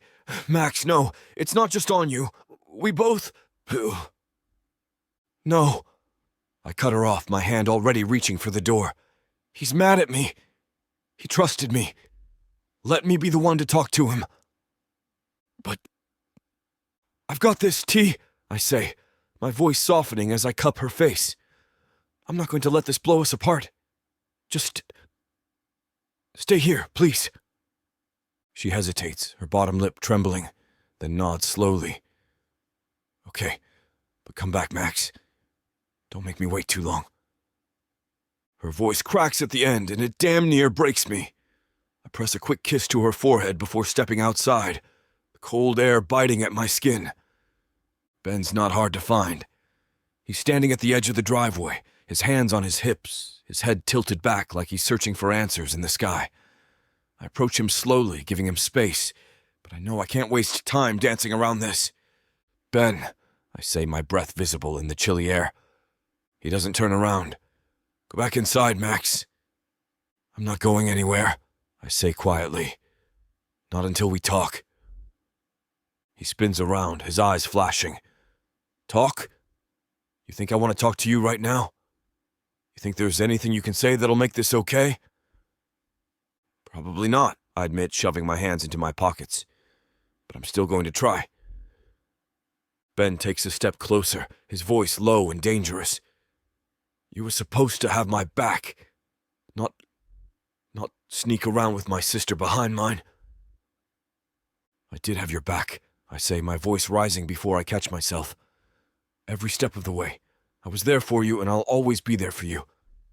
But Ben, this thing with Teresa, it's not something I planned. It just happened. I love her. I've loved her for a long time. His jaw tightens, his eyes narrowing. You don't get to use love as an excuse, Max. It's not an excuse, I say, stepping closer. It's the truth. And if you need to blame someone for all this, blame me. Don't take it out on Teresa. I should have told you sooner. I should have handled it better. That's on me. His silence stretches out, and I wonder if maybe I've gotten through to him. But then he laughs, a bitter, hollow sound that makes my stomach twist. You think that makes it better? He says, shaking his head. That you'll just take the blame and I'll forgive you? You lied to me. Both of you. And the worst part is, I didn't even see it coming. I trusted you, Max. More than anyone. I know, I whisper. And I swear to you it wasn't about lying or hiding. It was about timing. About making sure we didn't throw this at you when you were still trying to get back on your feet. His eyes flicker, a shadow of something softer passing across his face before the anger settles back in. You should have trusted me to handle it. I know, I say again, my chest tightening. You're right, I screwed up. But don't let this be the thing that tears us apart. Not after everything we've been through. For a moment, the only sound is the wind rustling through the trees.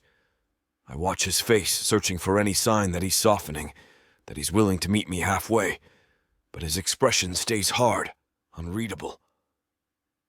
I need space, he says finally, his voice cold. I can't do this right now. Ben, I'm serious, Max. He steps back, his hands curling into fists at his sides. Give me time. Maybe I'll come around, or maybe I won't. But right now, I can't look at you without feeling like you betrayed me. The words hit like a punch to the gut, knocking the air out of my lungs. I open my mouth to respond, to say something, anything, but nothing comes out.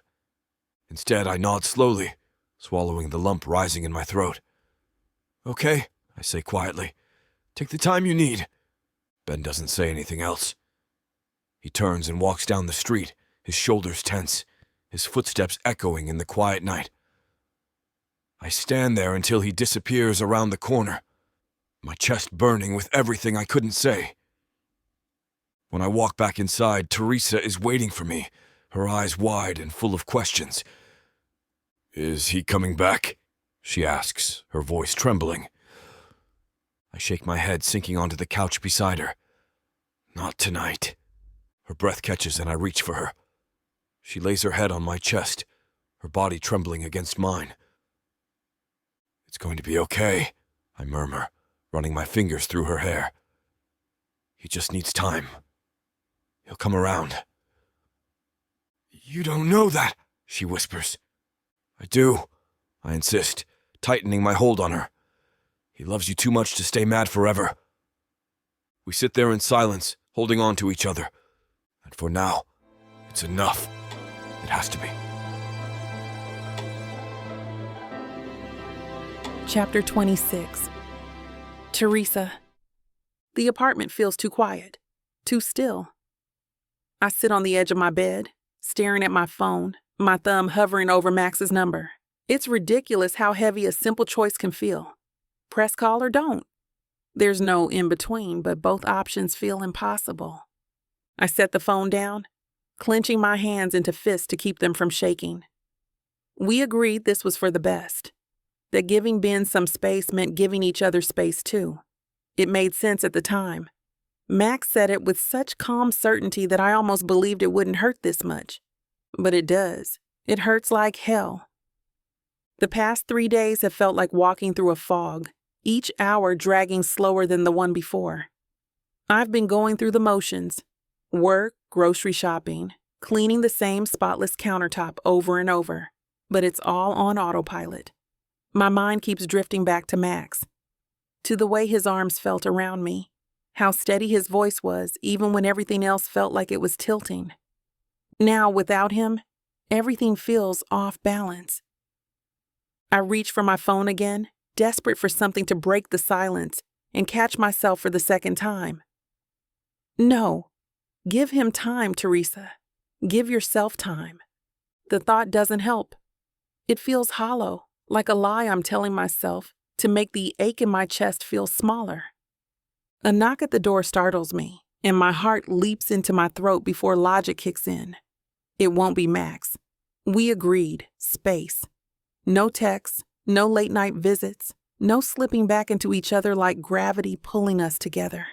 I open the door to see Vanessa, my best friend, holding a bottle of wine in one hand and a pint of ice cream in the other.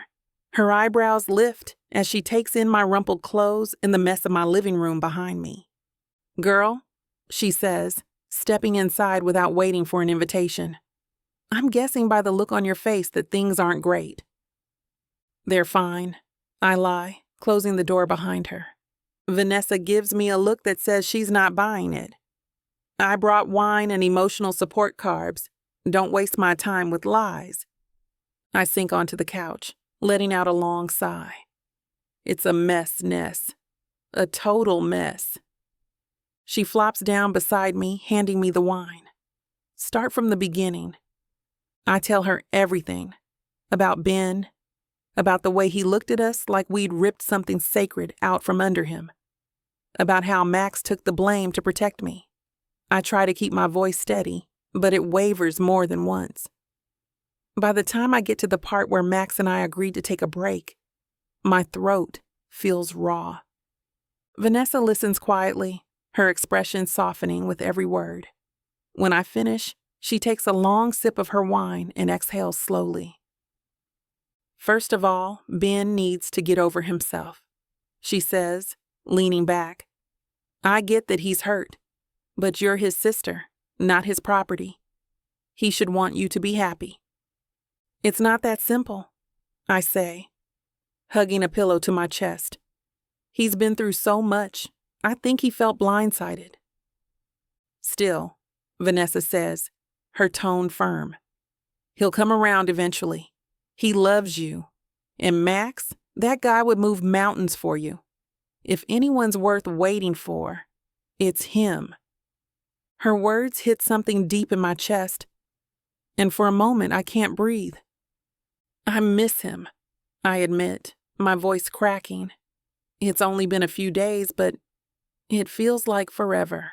Everything reminds me of him, the coffee shop down the street, the park where we used to sneak off after work, even my stupid couch." Vanessa gives me a sympathetic look. "Of course it does. When you love someone, they're everywhere. But taking a break doesn't mean it's over. It just means you're giving yourself room to figure things out." I nod, but her words don't bring the comfort I wish they would. Taking a break feels like standing on the edge of something, waiting to fall, but never quite knowing which way it'll go. That night, I try to sleep, but the bed feels too big, too cold without Max. When my eyes close, I see his face, the way his jaw tenses when he's trying to stay calm, the way his eyes soften when he looks at me like I'm the only thing keeping him grounded. The memory of that night plays on repeat, his arms around me, promising we'd get through this. "It's not goodbye," he'd said, his forehead resting against mine. "It's just a pause. We'll come back stronger, T. I promise." I roll onto my side, clutching the pillow like it might anchor me to something real. But the emptiness presses in harder, and tears slip down my cheeks. I hate this. I hate that loving him feels so right, but everything around us is so damn complicated. I hate that I'm stuck in this limbo, wanting to be with him, but knowing that forcing it might break something that's barely holding together. But more than anything, I hate that I'm scared. I'm scared Ben won't forgive us, that this space between us will only grow wider. I'm scared Max will wake up one day and realize this break was easier than coming back. This isn't forever. Max and I are too strong to let this be the end, and we'll find our way back to each other. I just have to hold on a little longer. Chapter 27. Max.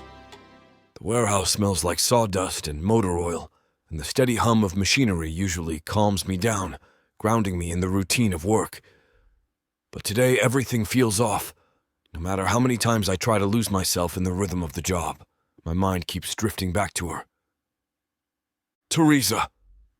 I push the wrench harder than I should, the bolts refusing to budge under the unnecessary force. My hand slips, the metal biting into my knuckles. Pain flares, sharp and sudden, but it's nothing compared to the hollow ache that's been lodged in my chest for days. Damn it, I mutter, shaking my hand out and grabbing a rag to wipe the blood away. You good, man? Carlos, one of my co-workers, glances over from the next workbench, concern creasing his brow. Yeah, I say, forcing a nod. Just distracted. He smirks, tossing a rag onto his shoulder. You've been distracted all week. What's up, girl trouble? I give him a half-hearted chuckle, but it feels like sandpaper against my throat. Something like that. Carlos raises a brow, but doesn't push it, which I'm grateful for. I can barely make sense of what's going on in my own head, let alone explain it to someone else. The truth is, I miss her more than I thought possible. Every second without her feels like something vital has been ripped away. I've always been good at compartmentalizing, shoving things into boxes and locking them up tight until I can deal with them later. But this won't stay in the box. I hear her voice in my head, soft and steady, the way she always calms me down when I'm spiraling. I remember how her eyes light up when she's teasing me, how her laugh makes everything else fade into the background. I miss the way she fits perfectly against me, the way her fingers trace absent patterns on my arm when we're sitting on the couch. I miss the way she says my name like it's a promise. I miss her. I grab my phone from the workbench, unlocking it before I can think twice. My thumb hovers over her name in my contacts. I should call her, or text her. Anything to bridge this growing chasm between us. But what if she needs this space? What if reaching out now only makes things worse? I lock the phone again, clenching it in my fist. This isn't about me. It's about giving her what she needs, even if it feels like it's ripping me apart in the process. The rest of the day drags in a blur of half-finished tasks and empty conversations. I can barely focus, every second feeling heavier than the last. By the time my shift ends, my head is pounding, and my body feels like it's been put through the ringer. I head out into the cool evening air, leaning against the side of my truck and taking a deep breath. The sky is painted in soft pinks and oranges, the kind of sunset that Teresa loves. I should call her. The thought hits me again, and this time, it feels louder, stronger. Before I can talk myself out of it, I unlock my phone again and pull up our last conversation. It's nothing special, just a quick check-in from a few days ago, when we were still pretending everything was fine. My fingers hover over the screen, my chest tightening. I could type something simple, something easy. Hey, how are you holding up? But that feels wrong. Too distant, too formal for what we are, what we've always been. I shove the phone back into my pocket, running a hand through my hair. I can't do this. Not yet. Instead, I climb into my truck and drive. I don't have a destination in mind, just a need to move, to outrun the thoughts chasing me. But every street, every corner reminds me of her. The coffee shop where she insisted I try oat milk in my latte, and I secretly loved it, but never told her. The park where we'd sit for hours, talking about everything and nothing. The bookstore where she dragged me inside and somehow convinced me to buy a poetry book. Everywhere I look, there's a piece of her. By the time I get home, it's late, and the house feels emptier than usual. I toss my keys onto the counter and collapse onto the couch, the exhaustion finally catching up with me. My phone buzzes in my pocket, and for a brief, stupid second, my heart leaps. Maybe it's her. Maybe she's breaking first. But it's just a notification from my calendar. No messages. No calls. I lean back, running a hand over my face. Get it together, Max. You're acting like a lovesick teenager. Except I'm not a teenager. I'm a grown man who's hopelessly, completely in love with his best friend's sister. A woman who's somehow become the center of my universe. I close my eyes, trying to remember what life felt like before her, before she became the first thing I think about in the morning, and the last thing on my mind at night. I can't, and that terrifies me more than anything. The next morning, I wake up with a clarity I haven't felt in days. I'm done waiting, done tiptoeing around my own damn feelings. I grab my phone and pull up Teresa's name again. This time, I don't hesitate. Hey, can we talk? I miss you. I stare at the message for a second before hitting send. My heart pounds, but it feels like I can breathe again. Whatever happens next, I'm done running. Chapter 28. Teresa. I'm on the couch, my blanket pulled tightly around me like it might keep the ache in my chest from spreading. Outside, the rain taps against the window, the soft, steady rhythm matching the heaviness in my heart. It's been almost a week since I've seen Max. 7 days of trying to act like I'm okay, like I'm not unraveling at the seams. 7 days of missing him so much it physically hurts. I glance at my phone on the coffee table, hoping for some miracle. A message, a missed call, anything to tell me this limbo is over. Nothing. I exhale slowly, blinking back the sting of tears. I hate feeling this weak, like I'm a shadow of myself without him. And I miss him. God, I miss him. I'm so lost in my thoughts that I almost don't hear my phone vibrate. I think I've imagined it, but then it buzzes again, lighting up with a familiar name. Ben. My heart stutters, and I hesitate before picking it up, my fingers trembling. The last conversation we had replays in my mind. His hurt, his anger. I'm not sure I'm ready to face that again.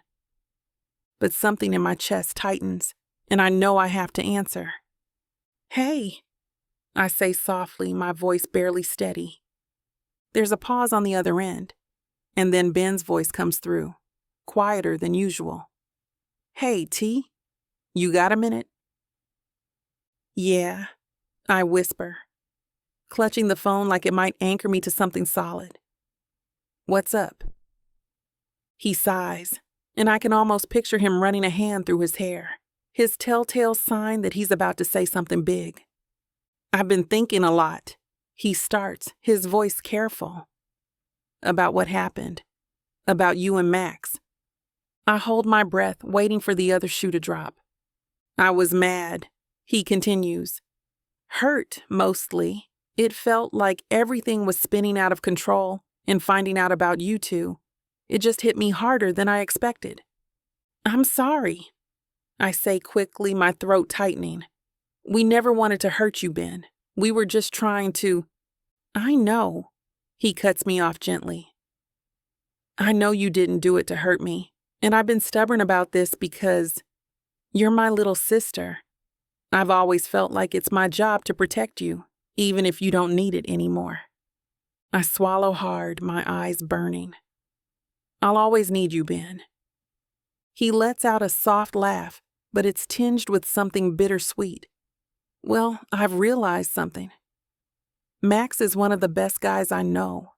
He's always been there for me, and more importantly, he's always been there for you. The way he looks at you, the way he'd do anything for you. It's not something I can ignore anymore. A tear slips down my cheek and I brush it away quickly. What are you saying? I'm saying I was wrong, he admits, his voice thick with emotion. If being with Max makes you happy, then I'm not going to stand in the way. You deserve that. Both of you do. I press a hand to my mouth, my heart swelling so fast it feels like it might burst. Ben? I mean it, he says, and this time his voice is steady, certain. I've seen how miserable you've been these last few days. And Max, he loves you. I can see that as plain as day. So if you love him too, then what the hell are we waiting for? A laugh bubbles out of me, half sob, half joy. I do love him, I say, the words rushing out like a confession. So much it scares me. Then go to him, Ben says simply. Fix this. Don't waste another second. My throat tightens, and I blink hard, trying to keep it together. Thank you. You have no idea how much this means to me. I love you, T, he says softly. That's all that matters. I love you too, I whisper, my voice trembling. When the call ends, I sit there for a moment, the weight I've been carrying for days suddenly lifting. For the first time in what feels like forever, the air feels lighter, easier to breathe. Then the text comes in. Hey, can we talk? I miss you. I stand, my heart racing, and grab my keys off the counter. There's only one place I need to be right now. Chapter 29. Max. The knock on my door is sharp and sudden, cutting through the quiet of the apartment like a lightning bolt. For a second, I don't move, just sit there on the couch, my mind racing. It's late and I'm not expecting anyone. But something deep in my chest knows. It knows before I even stand, before my feet carry me to the door. When I open it, she's standing there, Teresa, her eyes wide and glassy, her chest rising and falling like she's just sprinted the whole way here. Her hair is wild from the wind, her face flushed, and she's never looked more beautiful or more heartbroken all at once. T, I breathe, stepping forward before I can think twice. What's... I couldn't wait, she says quickly, her voice trembling, her words rushing out like she's afraid I'll disappear if she doesn't say them fast enough. I couldn't wait another second. Ben called. He okay with us? And I just... She stops, her voice cracking, and a tear slips down her cheek. My heart clenches so tight it's like I've been punched. Come here, I whisper, pulling her close before she can finish. Her body melts into mine, her hands clutching at my shirt like I'm the only thing holding her upright. For a second, we just stand there, her breath warm against my neck, her heartbeat pounding against my chest. And suddenly all the tension, the hurt, the waiting, everything that's been sitting heavy in my chest for days, vanishes. She pulls back just enough to look up at me, her eyes locking on mine. I'm done waiting, Max. I'm done pretending I can live without you. I can't. I don't want to. My breath catches and the words fall out of me without hesitation. Me either. God, Teresa, I missed you. Every second without you felt like I was losing my mind. Her eyes soften, her lips parting, and before I can stop myself, I'm leaning in. The kiss is slow at first, tentative, like we're both afraid it's not real, like we'll wake up and find out we're still stuck in that awful limbo. But then she tilts her head, her hand slipping up to my neck, and it's like something inside us both breaks wide open. I kiss her deeper, my hands sliding around her waist, pulling her flush against me. Her fingers tangle in my hair, her body pressing into mine like she's trying to fuse us together, and I'm drowning in her, in the taste of her, the warmth of her, the way she fits perfectly in my arms. We pull back just enough to catch our breath, our foreheads resting together. I can feel her smile against my lips, soft and breathless. No more breaks, she whispers, her fingers brushing down the side of my face. No more hiding, no more waiting. Promise me, Max. I promise, I say, my voice hoarse but certain. I'm never letting anything come between us again. Not Ben, not fear, nothing. She nods, her eyes shining, and I can feel the weight lifting. We're not just saying it. We mean it. This is it. I take her hand, leading her inside, and close the door behind us. The apartment feels warmer with her here, like the walls have come back to life. I was just about to order takeout, I say, my thumb brushing slow circles over the back of her hand. You hungry? Teresa laughs softly, leaning into me. I think I might be starving, actually. It's been a long week. Tell me about it, I murmur, pressing a kiss to her temple. We settle onto the couch and everything feels right. I order Chinese food while she scrolls through the TV, the soft buzz of normalcy wrapping around us like a blanket. But even as we sit there, our bodies pressed together, I can feel the words building in my chest, things I've been holding back for too long. "Teresa," I say quietly, setting my phone down. She looks up, her eyes curious. "Yeah?" "I love you," I say, the words steady and sure. I know I've said it before, but I need you to know how much. I'm not just in love with you, I'm all in. Every piece of me belongs to you. Her breath catches and she shifts, turning so she's facing me fully. Her hand rests against my chest, right over my heart. "I love you too," she says, her voice barely more than a whisper. "Completely. No matter what happens, you're it for me, Max. You've always been it." My chest tightens and I pull her into another kiss, this one softer, sweeter. It's not a promise. It's the fulfillment of one. Eventually, the food arrives, and we eat on the floor, laughing over cold noodles and bad TV. It's messy and imperfect, but it's us, and it's everything I've ever wanted. By the time we crawl into bed, the rain has slowed outside, the soft patter against the window lulling us into an easy silence. Teresa curls into my side, her head on my chest. I finally sleep without dreaming. And when I wake up, she's still there, her breath soft and steady, her fingers tangled with mine. I press a kiss to her hair, my chest warm and full. We made it. Chapter 30. Max. I can't stop watching her. Teresa is sitting cross-legged on the floor of our new apartment, surrounded by takeout boxes and half-assembled furniture, her hair piled on top of her head in a messy knot. There's a smudge of something on her cheek, probably from the half-eaten egg roll she's been holding for the past 10 minutes while scrolling through her phone, and she's muttering softly to herself, her brow furrowed. And I can't stop watching her. There's something surreal about this moment. Sitting in an empty living room with nothing but mismatched plates and scattered moving boxes, knowing that this place is ours. Not mine. Not hers. Ours. "I'm thinking a dark green couch," she says, glancing up at me with a thoughtful look. "You know, to bring some color in here, something cozy but classy. What do you think?" I tilt my head, pretending to consider it. "You mean a couch that's not covered in stains and doesn't sag in the middle?" Her eyes narrow, but there's a playful glint behind them. "Hey, that couch has character." "It's a death trap," I counter, leaning back against the wall. "It's the kind of couch that swallows you whole if you sit on it wrong." She laughs, the sound light and easy, and it hits me right in the chest. God, I love her.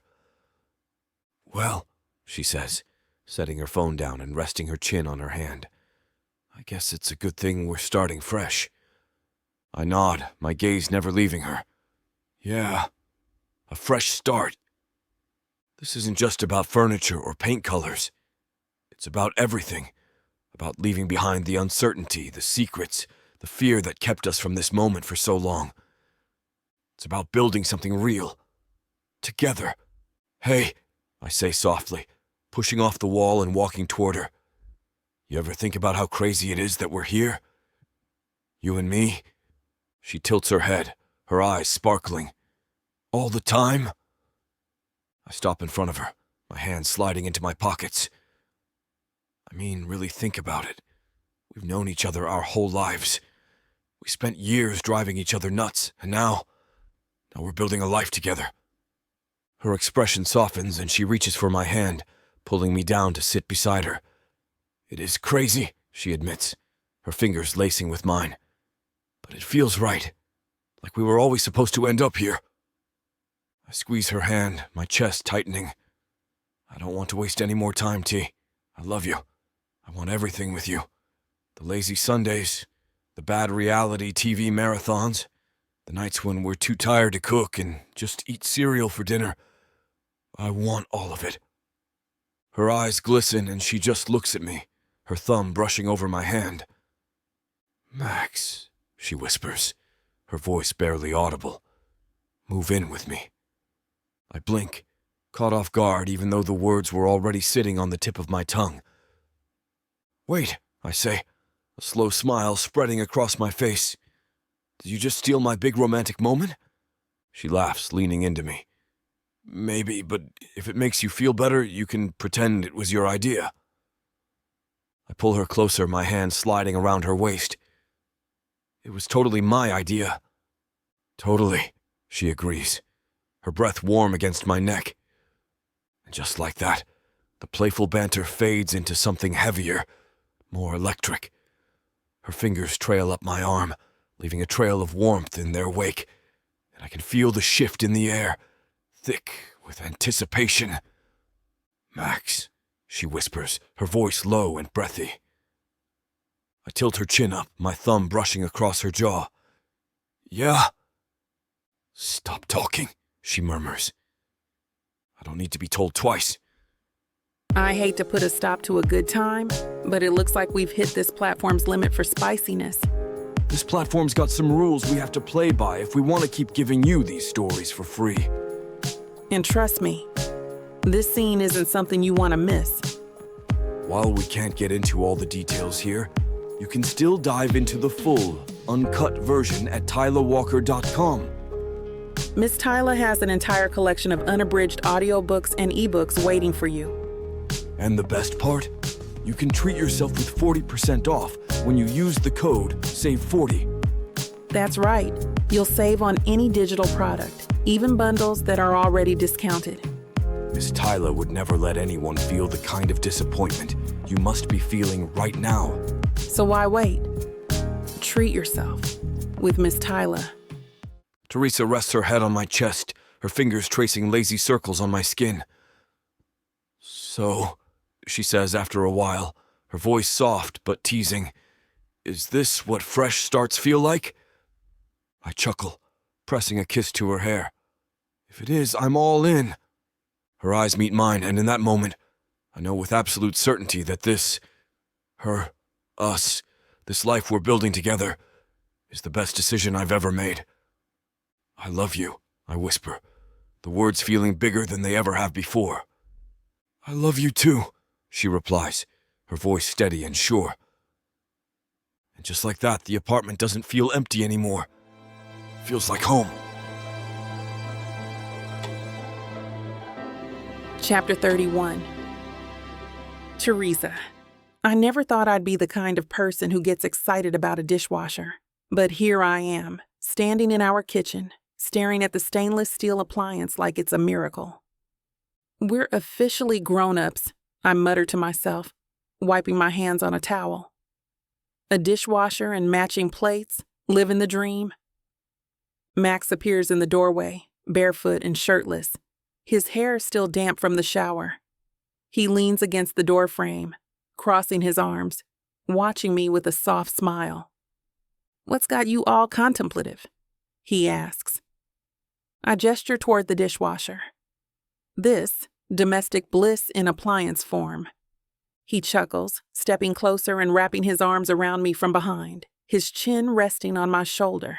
His skin is warm against mine, his touch grounding. Well, if the dishwasher makes you this happy, wait till you see what happens when I put up the curtain rods later. You'll lose your mind. I laugh, leaning back into him. You know how to spoil a girl. Only the best for you, he murmurs, pressing a kiss to the side of my neck. It's moments like this, small, quiet, and ordinary, that hit me the hardest. I've lived alone for so long that I never realized how much I missed the simple things. Cooking dinner together, sharing the same space, waking up to the sound of someone else moving around in the morning. The first few weeks are a mix of blissful chaos and learning curves. Max has this habit of leaving his socks everywhere. On the couch, under the coffee table, once in the bathroom sink, which I'm still trying to figure out. At first, it drove me insane. I'd follow behind him, collecting them in exasperation, muttering about how grown men shouldn't be this messy. But then one night, I found him asleep on the couch, one sock on, the other hanging precariously off his foot. Something about it made me pause. Instead of rolling my eyes, I sat down beside him, brushing his hair back from his forehead. This is the life I wanted. The messy, real, imperfect kind. The next morning, I bought a small basket for his socks and put it by the couch. He noticed, of course. Max notices everything. "Is this a passive-aggressive solution?"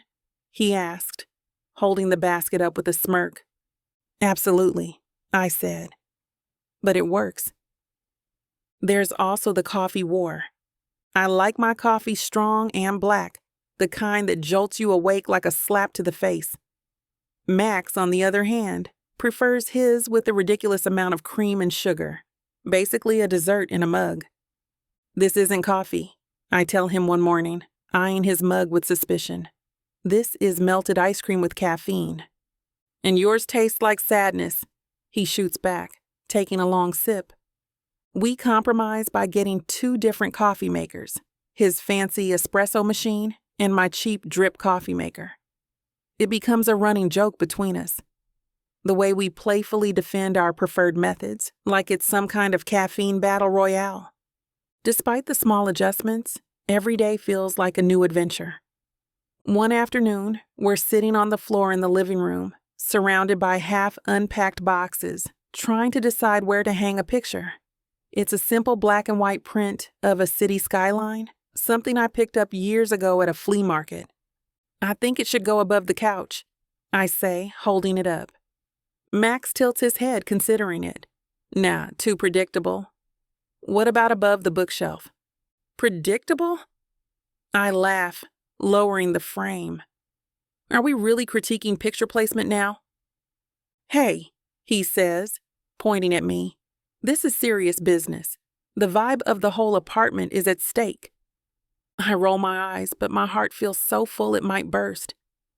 We could be arguing about paint colors or throw pillows, and I'd still be the happiest person in the world because it's him. It's us. Late one night, after we've unpacked the last box, we collapse onto the couch, the soft hum of the city outside our window. Max pulls me into his lap, his arms wrapping around me, holding me close. "Can you believe this is our place?" I whisper, running my fingers down his arm. He presses his lips to my temple. Feels pretty real to me.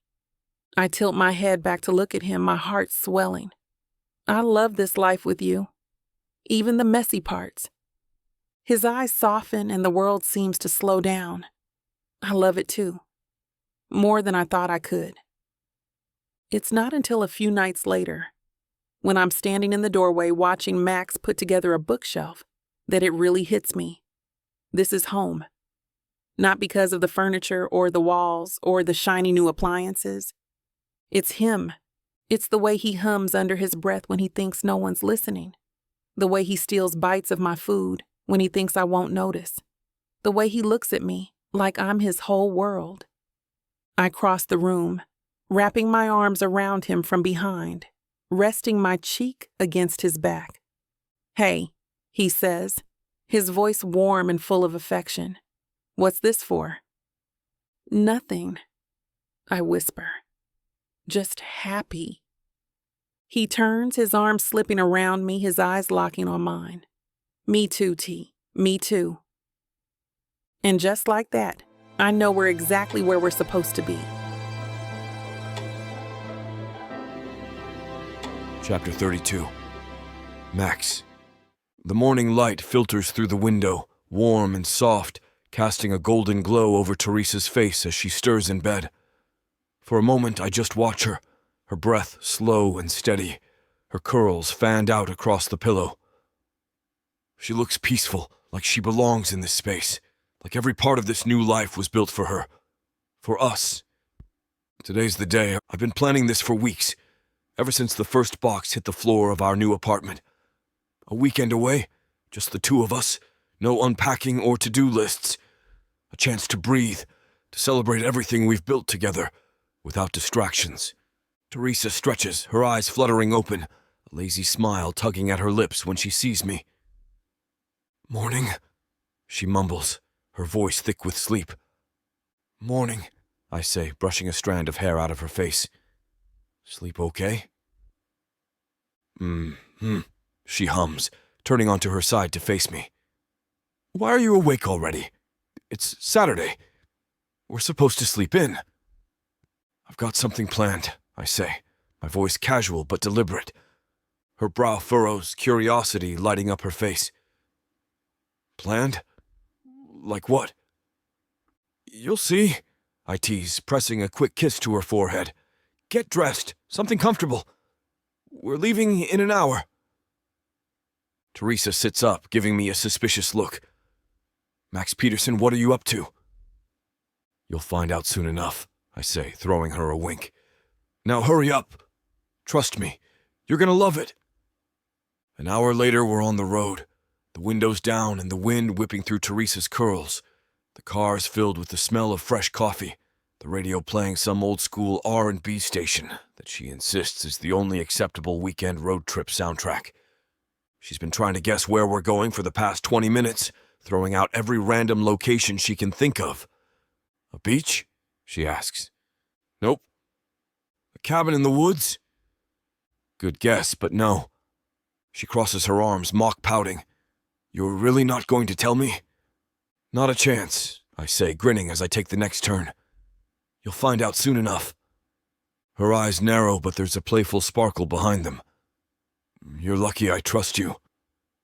I'm lucky for a lot of reasons, I say, my voice softening. Mostly because of you. She glances at me, her smile fading into something quieter, something deeper. I reach for her hand, threading my fingers through hers, and hold on. We pull up to the lake house just after noon, the sunlight shimmering off the water, the trees swaying gently in the breeze.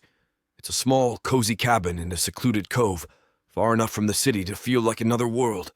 Teresa steps out of the car, her eyes widening as she takes it all in. Max, she breathes, turning to me. It's perfect. I thought we could use a little getaway, I say, leaning against the car. A chance to celebrate our new beginning. She walks toward me, her eyes shining. You did this for us? Of course I did, I say. You're my whole world, T. I've never been happier than I am with you. I wanted to mark the start of this life we're building together with something special. Her breath catches and she holds on tight. You always know exactly what I need, she whispers. Because I know you, I murmur. Better than anyone. The rest of the afternoon passes in a blur of laughter and lazy walks along the lake. We cook dinner together in the tiny kitchen, stealing kisses between chopping vegetables and stirring sauces. By the time the sun starts to set, we're sitting on the porch with glasses of wine, watching the sky burn in shades of orange and pink. This is perfect, Teresa says, leaning her head on my shoulder. Yeah, I agree, my voice low. It is. The air between us shifts, heavy with something unspoken. She turns to face me, her eyes searching mine, and I can't see it. The same need, the same pull that's been there since the beginning. Without a word, I stand and hold out my hand. She takes it, her fingers warm and steady, and I lead her inside, the door clicking shut behind us. The bedroom is bathed in soft light from the bedside lamp, casting everything in a warm glow. Teresa stands in front of me, her breath coming just a little faster. Max, she whispers, her voice a mix of need and anticipation. I cup her face, my thumb brushing across her cheek. I love you, I say, my voice rough with emotion. I'll never stop loving you. Show me, she whispers back, her eyes darkening. Chapter 33. Max. And that's where we're going to put a pause on pleasure. It looks like the rest of this chapter is just too naughty to put on the air. As much as we'd love to share every little detail, we've got to stick to this platform's guidelines to keep these free audiobooks coming. They've got some rules about what we can show, and we wouldn't want to risk losing the chance to bring you more content. As frustrating as it is to build the tension only to be interrupted, Miss Tyla always knows how to make it up to you. You can find the full, uncut scene over at TylaWalker.com. With an entire library of unabridged audiobooks and ebooks, Miss Tyla's collection is waiting for you. And if you use code SAVE40, you'll get 40% off any digital product, even on bundles that are already discounted. So don't let the fun stop here. Head over to TylaWalker.com and treat yourself with Miss Tyla.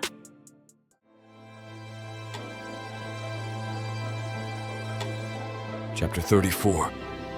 Max.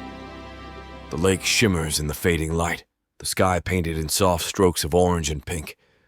I stand on the porch, watching the sun dip below the horizon, my heart beating faster with every passing second.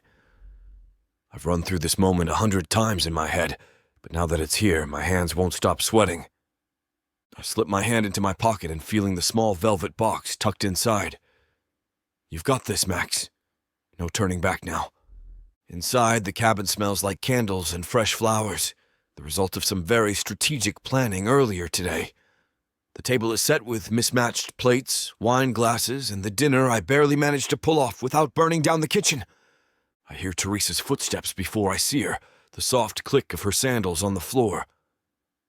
"Max," she calls from the hallway, her voice curious. "In here," I say, trying to keep my tone casual. When she steps into the room, I forget how to breathe. She's wearing a simple sundress, her curls framing her face, and the sight of her standing there in the soft light steals every word from my brain. "What's all this?" she asks, her eyes darting to the table, the candles flickering in the breeze coming through the open window. "A special dinner," I say, stepping toward her. "I figured we could celebrate the weekend in style." Her lips curl into a soft smile. "You've been full of surprises lately." "You haven't seen anything yet," I whisper, taking her hand and leading her to the table. We sit down, the conversation flowing easily, the wine loosening our words. We talk about everything and nothing. Old memories, dreams for the future, the ridiculous things we want to do when we get back to the city, but the whole time, the ring in my pocket feels like it's burning a hole through my jeans. Finally, after the plates are cleared and the last bit of wine has been poured, I push my chair back and stand. "Teresa," I say, "come here for a second." She raises an eyebrow but stands, her eyes full of curiosity. "What's up?" I take her hands in mine, my thumb brushing slow circles over her knuckles. My heart pounds so loud it's all I can hear. "I've loved you for a long time," I begin, my voice quiet but sure. "Longer than I even realized. You were always there, always a part of my life in one way or another. But these last few months, they've been everything. You've been everything." Her breath catches, her eyes locking onto mine. "I never knew what it felt like to be truly home until I was with you," I continue. "You're my best friend, my partner, the person I want to share everything with, the big moments, the little ones, the messy in-betweens. I want it all, Teresa, with you." I drop to one knee and pulling the box from my pocket. Her hands fly to her mouth, her eyes wide and shining. "Teresa Collins," I say, opening the box to reveal the simple, elegant ring I spent weeks picking out. "Will you marry me?" For a second, time seems to stand still. The world narrows to just the two of us, her breath catching in the quiet space between my words. Then she nods, soft sob escaping her lips. "Yes," she whispers, her voice trembling. "Yes, Max. 1,000 times yes." Relief crashes over me and I slip the ring onto her finger. She's laughing and crying all at once, her body pressed against mine, and I hold her like I never want to let go. "I love you," I murmur, my lips brushing against her ear. "I love you too," she breathes, her fingers curling into the back of my shirt. The air around us shifts, electric and charged. Her eyes meet mine, her breath hitching as she leans in, her lips capturing mine in a kiss that's anything but soft. It's urgent, hungry, filled with everything we've been holding back, every ounce of love and passion crashing together at once. "Max," she whispers against my mouth, her voice thick with need. "I know," I promise. My lips finding hers again. Chapter 35. Teresa. Her laugh vibrates against my chest as I lift her, all soft curves and electric energy. "You know I can walk," she teases, nipping at my earlobe. "Where's the fun in that?" The bedroom door hits the wall with a thud. Her back sinks into the mattress, hair fanning out like spilled ink. My fingers fumble with the clasp of her dress. Damn thing's fighting me. She arches an eyebrow. "Need a manual?" "Shut up." The fabric finally gives, pooling around her waist. Her breath catches when my mouth finds the pulse point beneath her jaw. Still laughing. Her fingers rake through my hair. "Keep going and find out." I hate to put a stop to a good time, but it looks like we've hit this platform's limit for spiciness. This platform's got some rules we have to play by if we want to keep giving you these stories for free. And trust me, this scene isn't something you want to miss. While we can't get into all the details here, you can still dive into the full, uncut version at TylaWalker.com.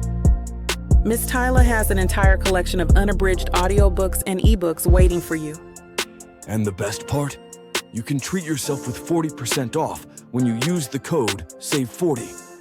That's right. You'll save on any digital product, even bundles that are already discounted. Miss Tyla would never let anyone feel the kind of disappointment you must be feeling right now. So why wait? Treat yourself with Miss Tyla.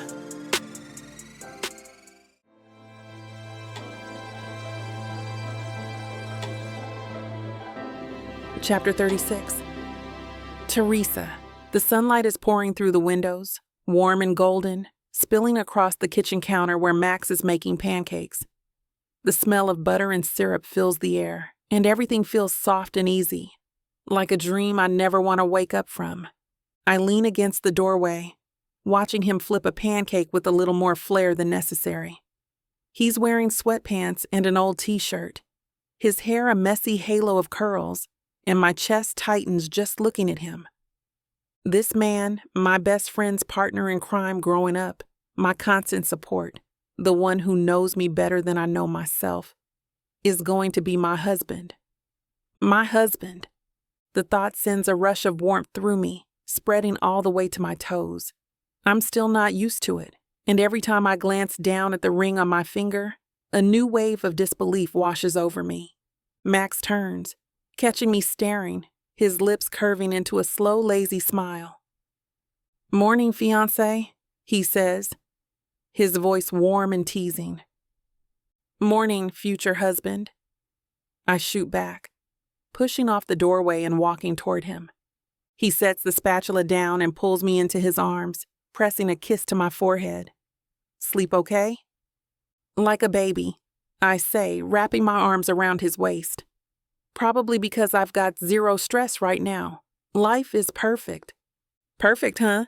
he teases, his thumb brushing slow circles on my back. "You sure about that? I might have burned one of the pancakes."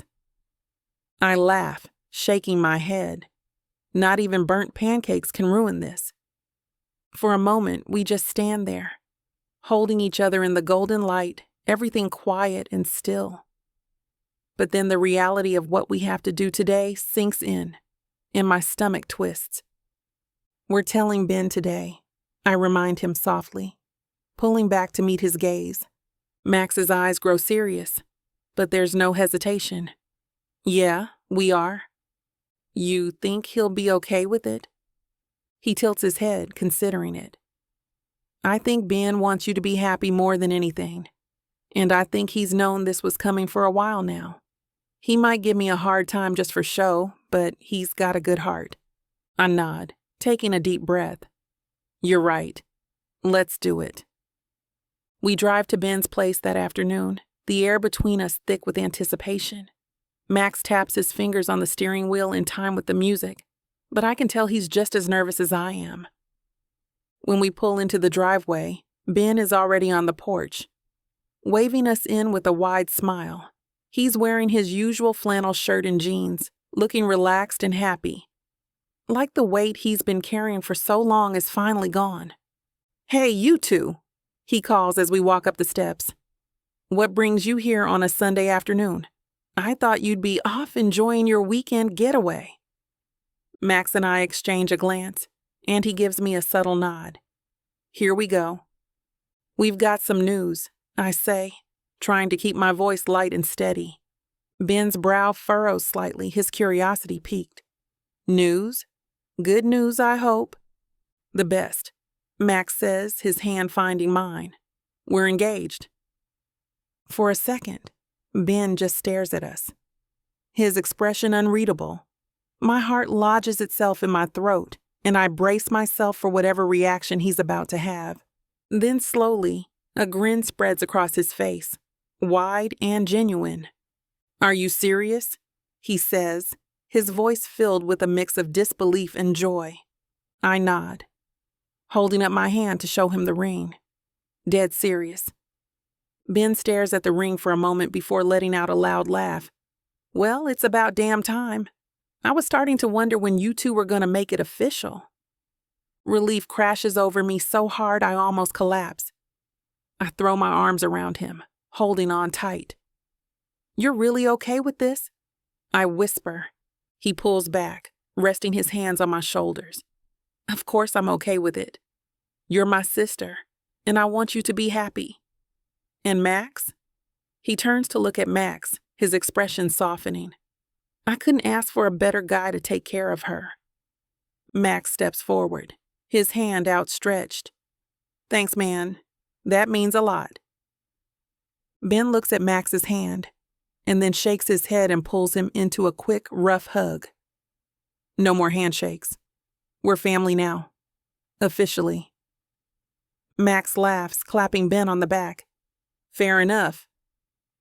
The rest of the afternoon passes in a blur of laughter and celebration. Ben insists on ordering pizza, and we sit around the kitchen table, talking about the future and all the ridiculous details we'll need to figure out for the wedding. At one point, Ben leans back in his chair, a mischievous glint in his eye. "So, Max, how's it feel knowing you're stuck with me for life now?" Max smirks, taking a sip of his beer. "Honestly, feels pretty great. I've survived this long. What's a few more decades?" Ben laughs, shaking his head. "You're lucky I like you." "I'm luckier than you know," Max says, his eyes flicking to mine for just a second, the weight of his words settling deep in my chest. As the sun sets and the sky darkens, we say our goodbyes, promising to meet up again soon. Max holds my hand as we walk back to the car, his thumb brushing gently over my knuckles. "You okay?" he asks as we climb in. I nod, my heart full to the brim. Better than okay, everything finally feels right. He leans over, pressing a kiss to my temple. That's because it is. Chapter 37, Max. The air smells like fresh roses and jasmine, the soft breeze carrying the scent through the open garden. The late afternoon sun casts everything in a golden light, the kind of light that photographers dream about. Birds chirp softly from the trees, and for a moment it feels like time slows down, like the universe knows this is our moment. I stand at the end of the aisle, my hands clasped in front of me, trying to keep my breathing steady. My heart is pounding, and even though I've never felt more certain about anything in my life, my palms are still sweating. I've waited for this day, dreamed about it more times than I can count, but nothing could have prepared me for the way it feels to stand here, waiting for her. The small crowd hums with quiet anticipation. Close friends and family sit in rows of white chairs, their faces turned toward the arch draped in soft greenery. My eyes flicker to Ben in the front row. He catches my glance and gives me a small nod, one of those serious big brother nods that says everything without needing to say a word. Then the music changes, soft and sweet, and everyone turns. And there she is, Teresa. She steps onto the path, her hand tucked gently into her father's arm, her dress flowing around her like a dream. Her curls catch the sunlight as she looks at me. I swear, I forget how to breathe. She's always been beautiful, but today she's something else entirely. She's radiant, glowing from the inside out, and it takes everything in me not to close the distance between us and sweep her into my arms. Her eyes never leave mine as she walks toward me, step by step. Then I realize that every second of waiting, every twist and turn that brought us here, was worth it. When she reaches me, her dad squeezes her hand one last time before stepping back, giving us a look that's part pride, part warning. I barely notice it because Teresa is standing right in front of me, her hand slipping into mine, her touch grounding me. "Hey," she whispers, her eyes sparkling. "Hey," I whisper back, my voice thick. The officiant starts to speak, but I barely hear the words. My focus is entirely on Teresa, the way her lips curve into the softest smile, the way her fingers tighten around mine like she's holding on for dear life. And then it's time for the vows. I meet her gaze. "Teresa," I begin, my voice steady despite the storm of emotion swirling inside me. "I've known you most of my life. I watched you grow up. Saw every version of you, brave, smart, stubborn as hell. And somewhere along the way, without me even realizing it, you became the most important part of my world." Her eyes glisten, her grip tightening. "You are my home," I continue. "You've always been my home, even before I had the guts to admit it. With you, life is an adventure. You make the hard parts easier, and the good parts better. I promise you a lifetime of laughter, late-night talks, and slow Sunday mornings. I promise to love you fiercely and endlessly no matter what life throws at us. I'm all in, T. Always." A tear slips down her cheek, and she doesn't bother wiping it away. Her voice shakes when she begins her vows, but there's strength beneath it, a certainty that matches my own. "Max," she says softly, "you've been by my side for as long as I can remember. You were my brother's annoying best friend at first, and then you became something I didn't even know I needed, a constant, my safe place. You've always seen me even when I didn't see myself. You've always believed in me, and you've never let go, even when things got messy. I love you for all of that and so much more. I promise to choose you every day, to stand by you, to fight for us, to build a life full of love and adventure. Always." By the time she finishes, I'm holding back tears of my own. The officiant smiles, his voice warm and full of joy. "By the power vested in me, I now pronounce you husband and wife. Max, you may kiss your bride." I don't wait. I don't hesitate. I close the distance between us, my hands cupping her face as our lips meet. The world falls away, leaving only her, only us. The kiss is soft and slow, filled with everything we've been through, everything we've fought for. When we step back, the crowd erupts into cheers and applause, but all I can see is Teresa, her face glowing with happiness. "You're stuck with me now," I whisper, my forehead resting against hers. "Good," she whispers back, her breath warm against my lips. I wouldn't want it any other way.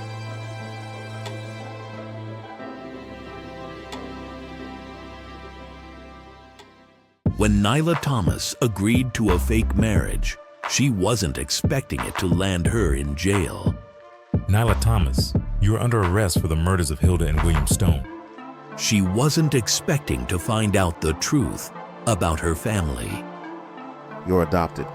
Marcus Swan is my father. To get involved in crime. The Sokolov family did this. They poisoned him. And least of all, was she expecting to fall in love. "It's you, Nyla. It's always been you." But now, everything is crumbling around her. Interim CEO of Stone Hospital Group accused of murdering Hilda and William Stone to secure her position. Alexander, you promised things would change. They have. I'm in charge now. No one knows who to believe. Take the plea bargain. I'm innocent. I thought you out of everyone would believe me. Can you forgive her for killing our parents? No one knows who to trust. This is your fault. Did you ever think that Nyla would be just fine if she hadn't gotten involved with you? I love her. I love her more than life itself. Miss Thomas, the tests came back. There's a perfectly acceptable explanation for your condition. And things are about to get a lot more complicated.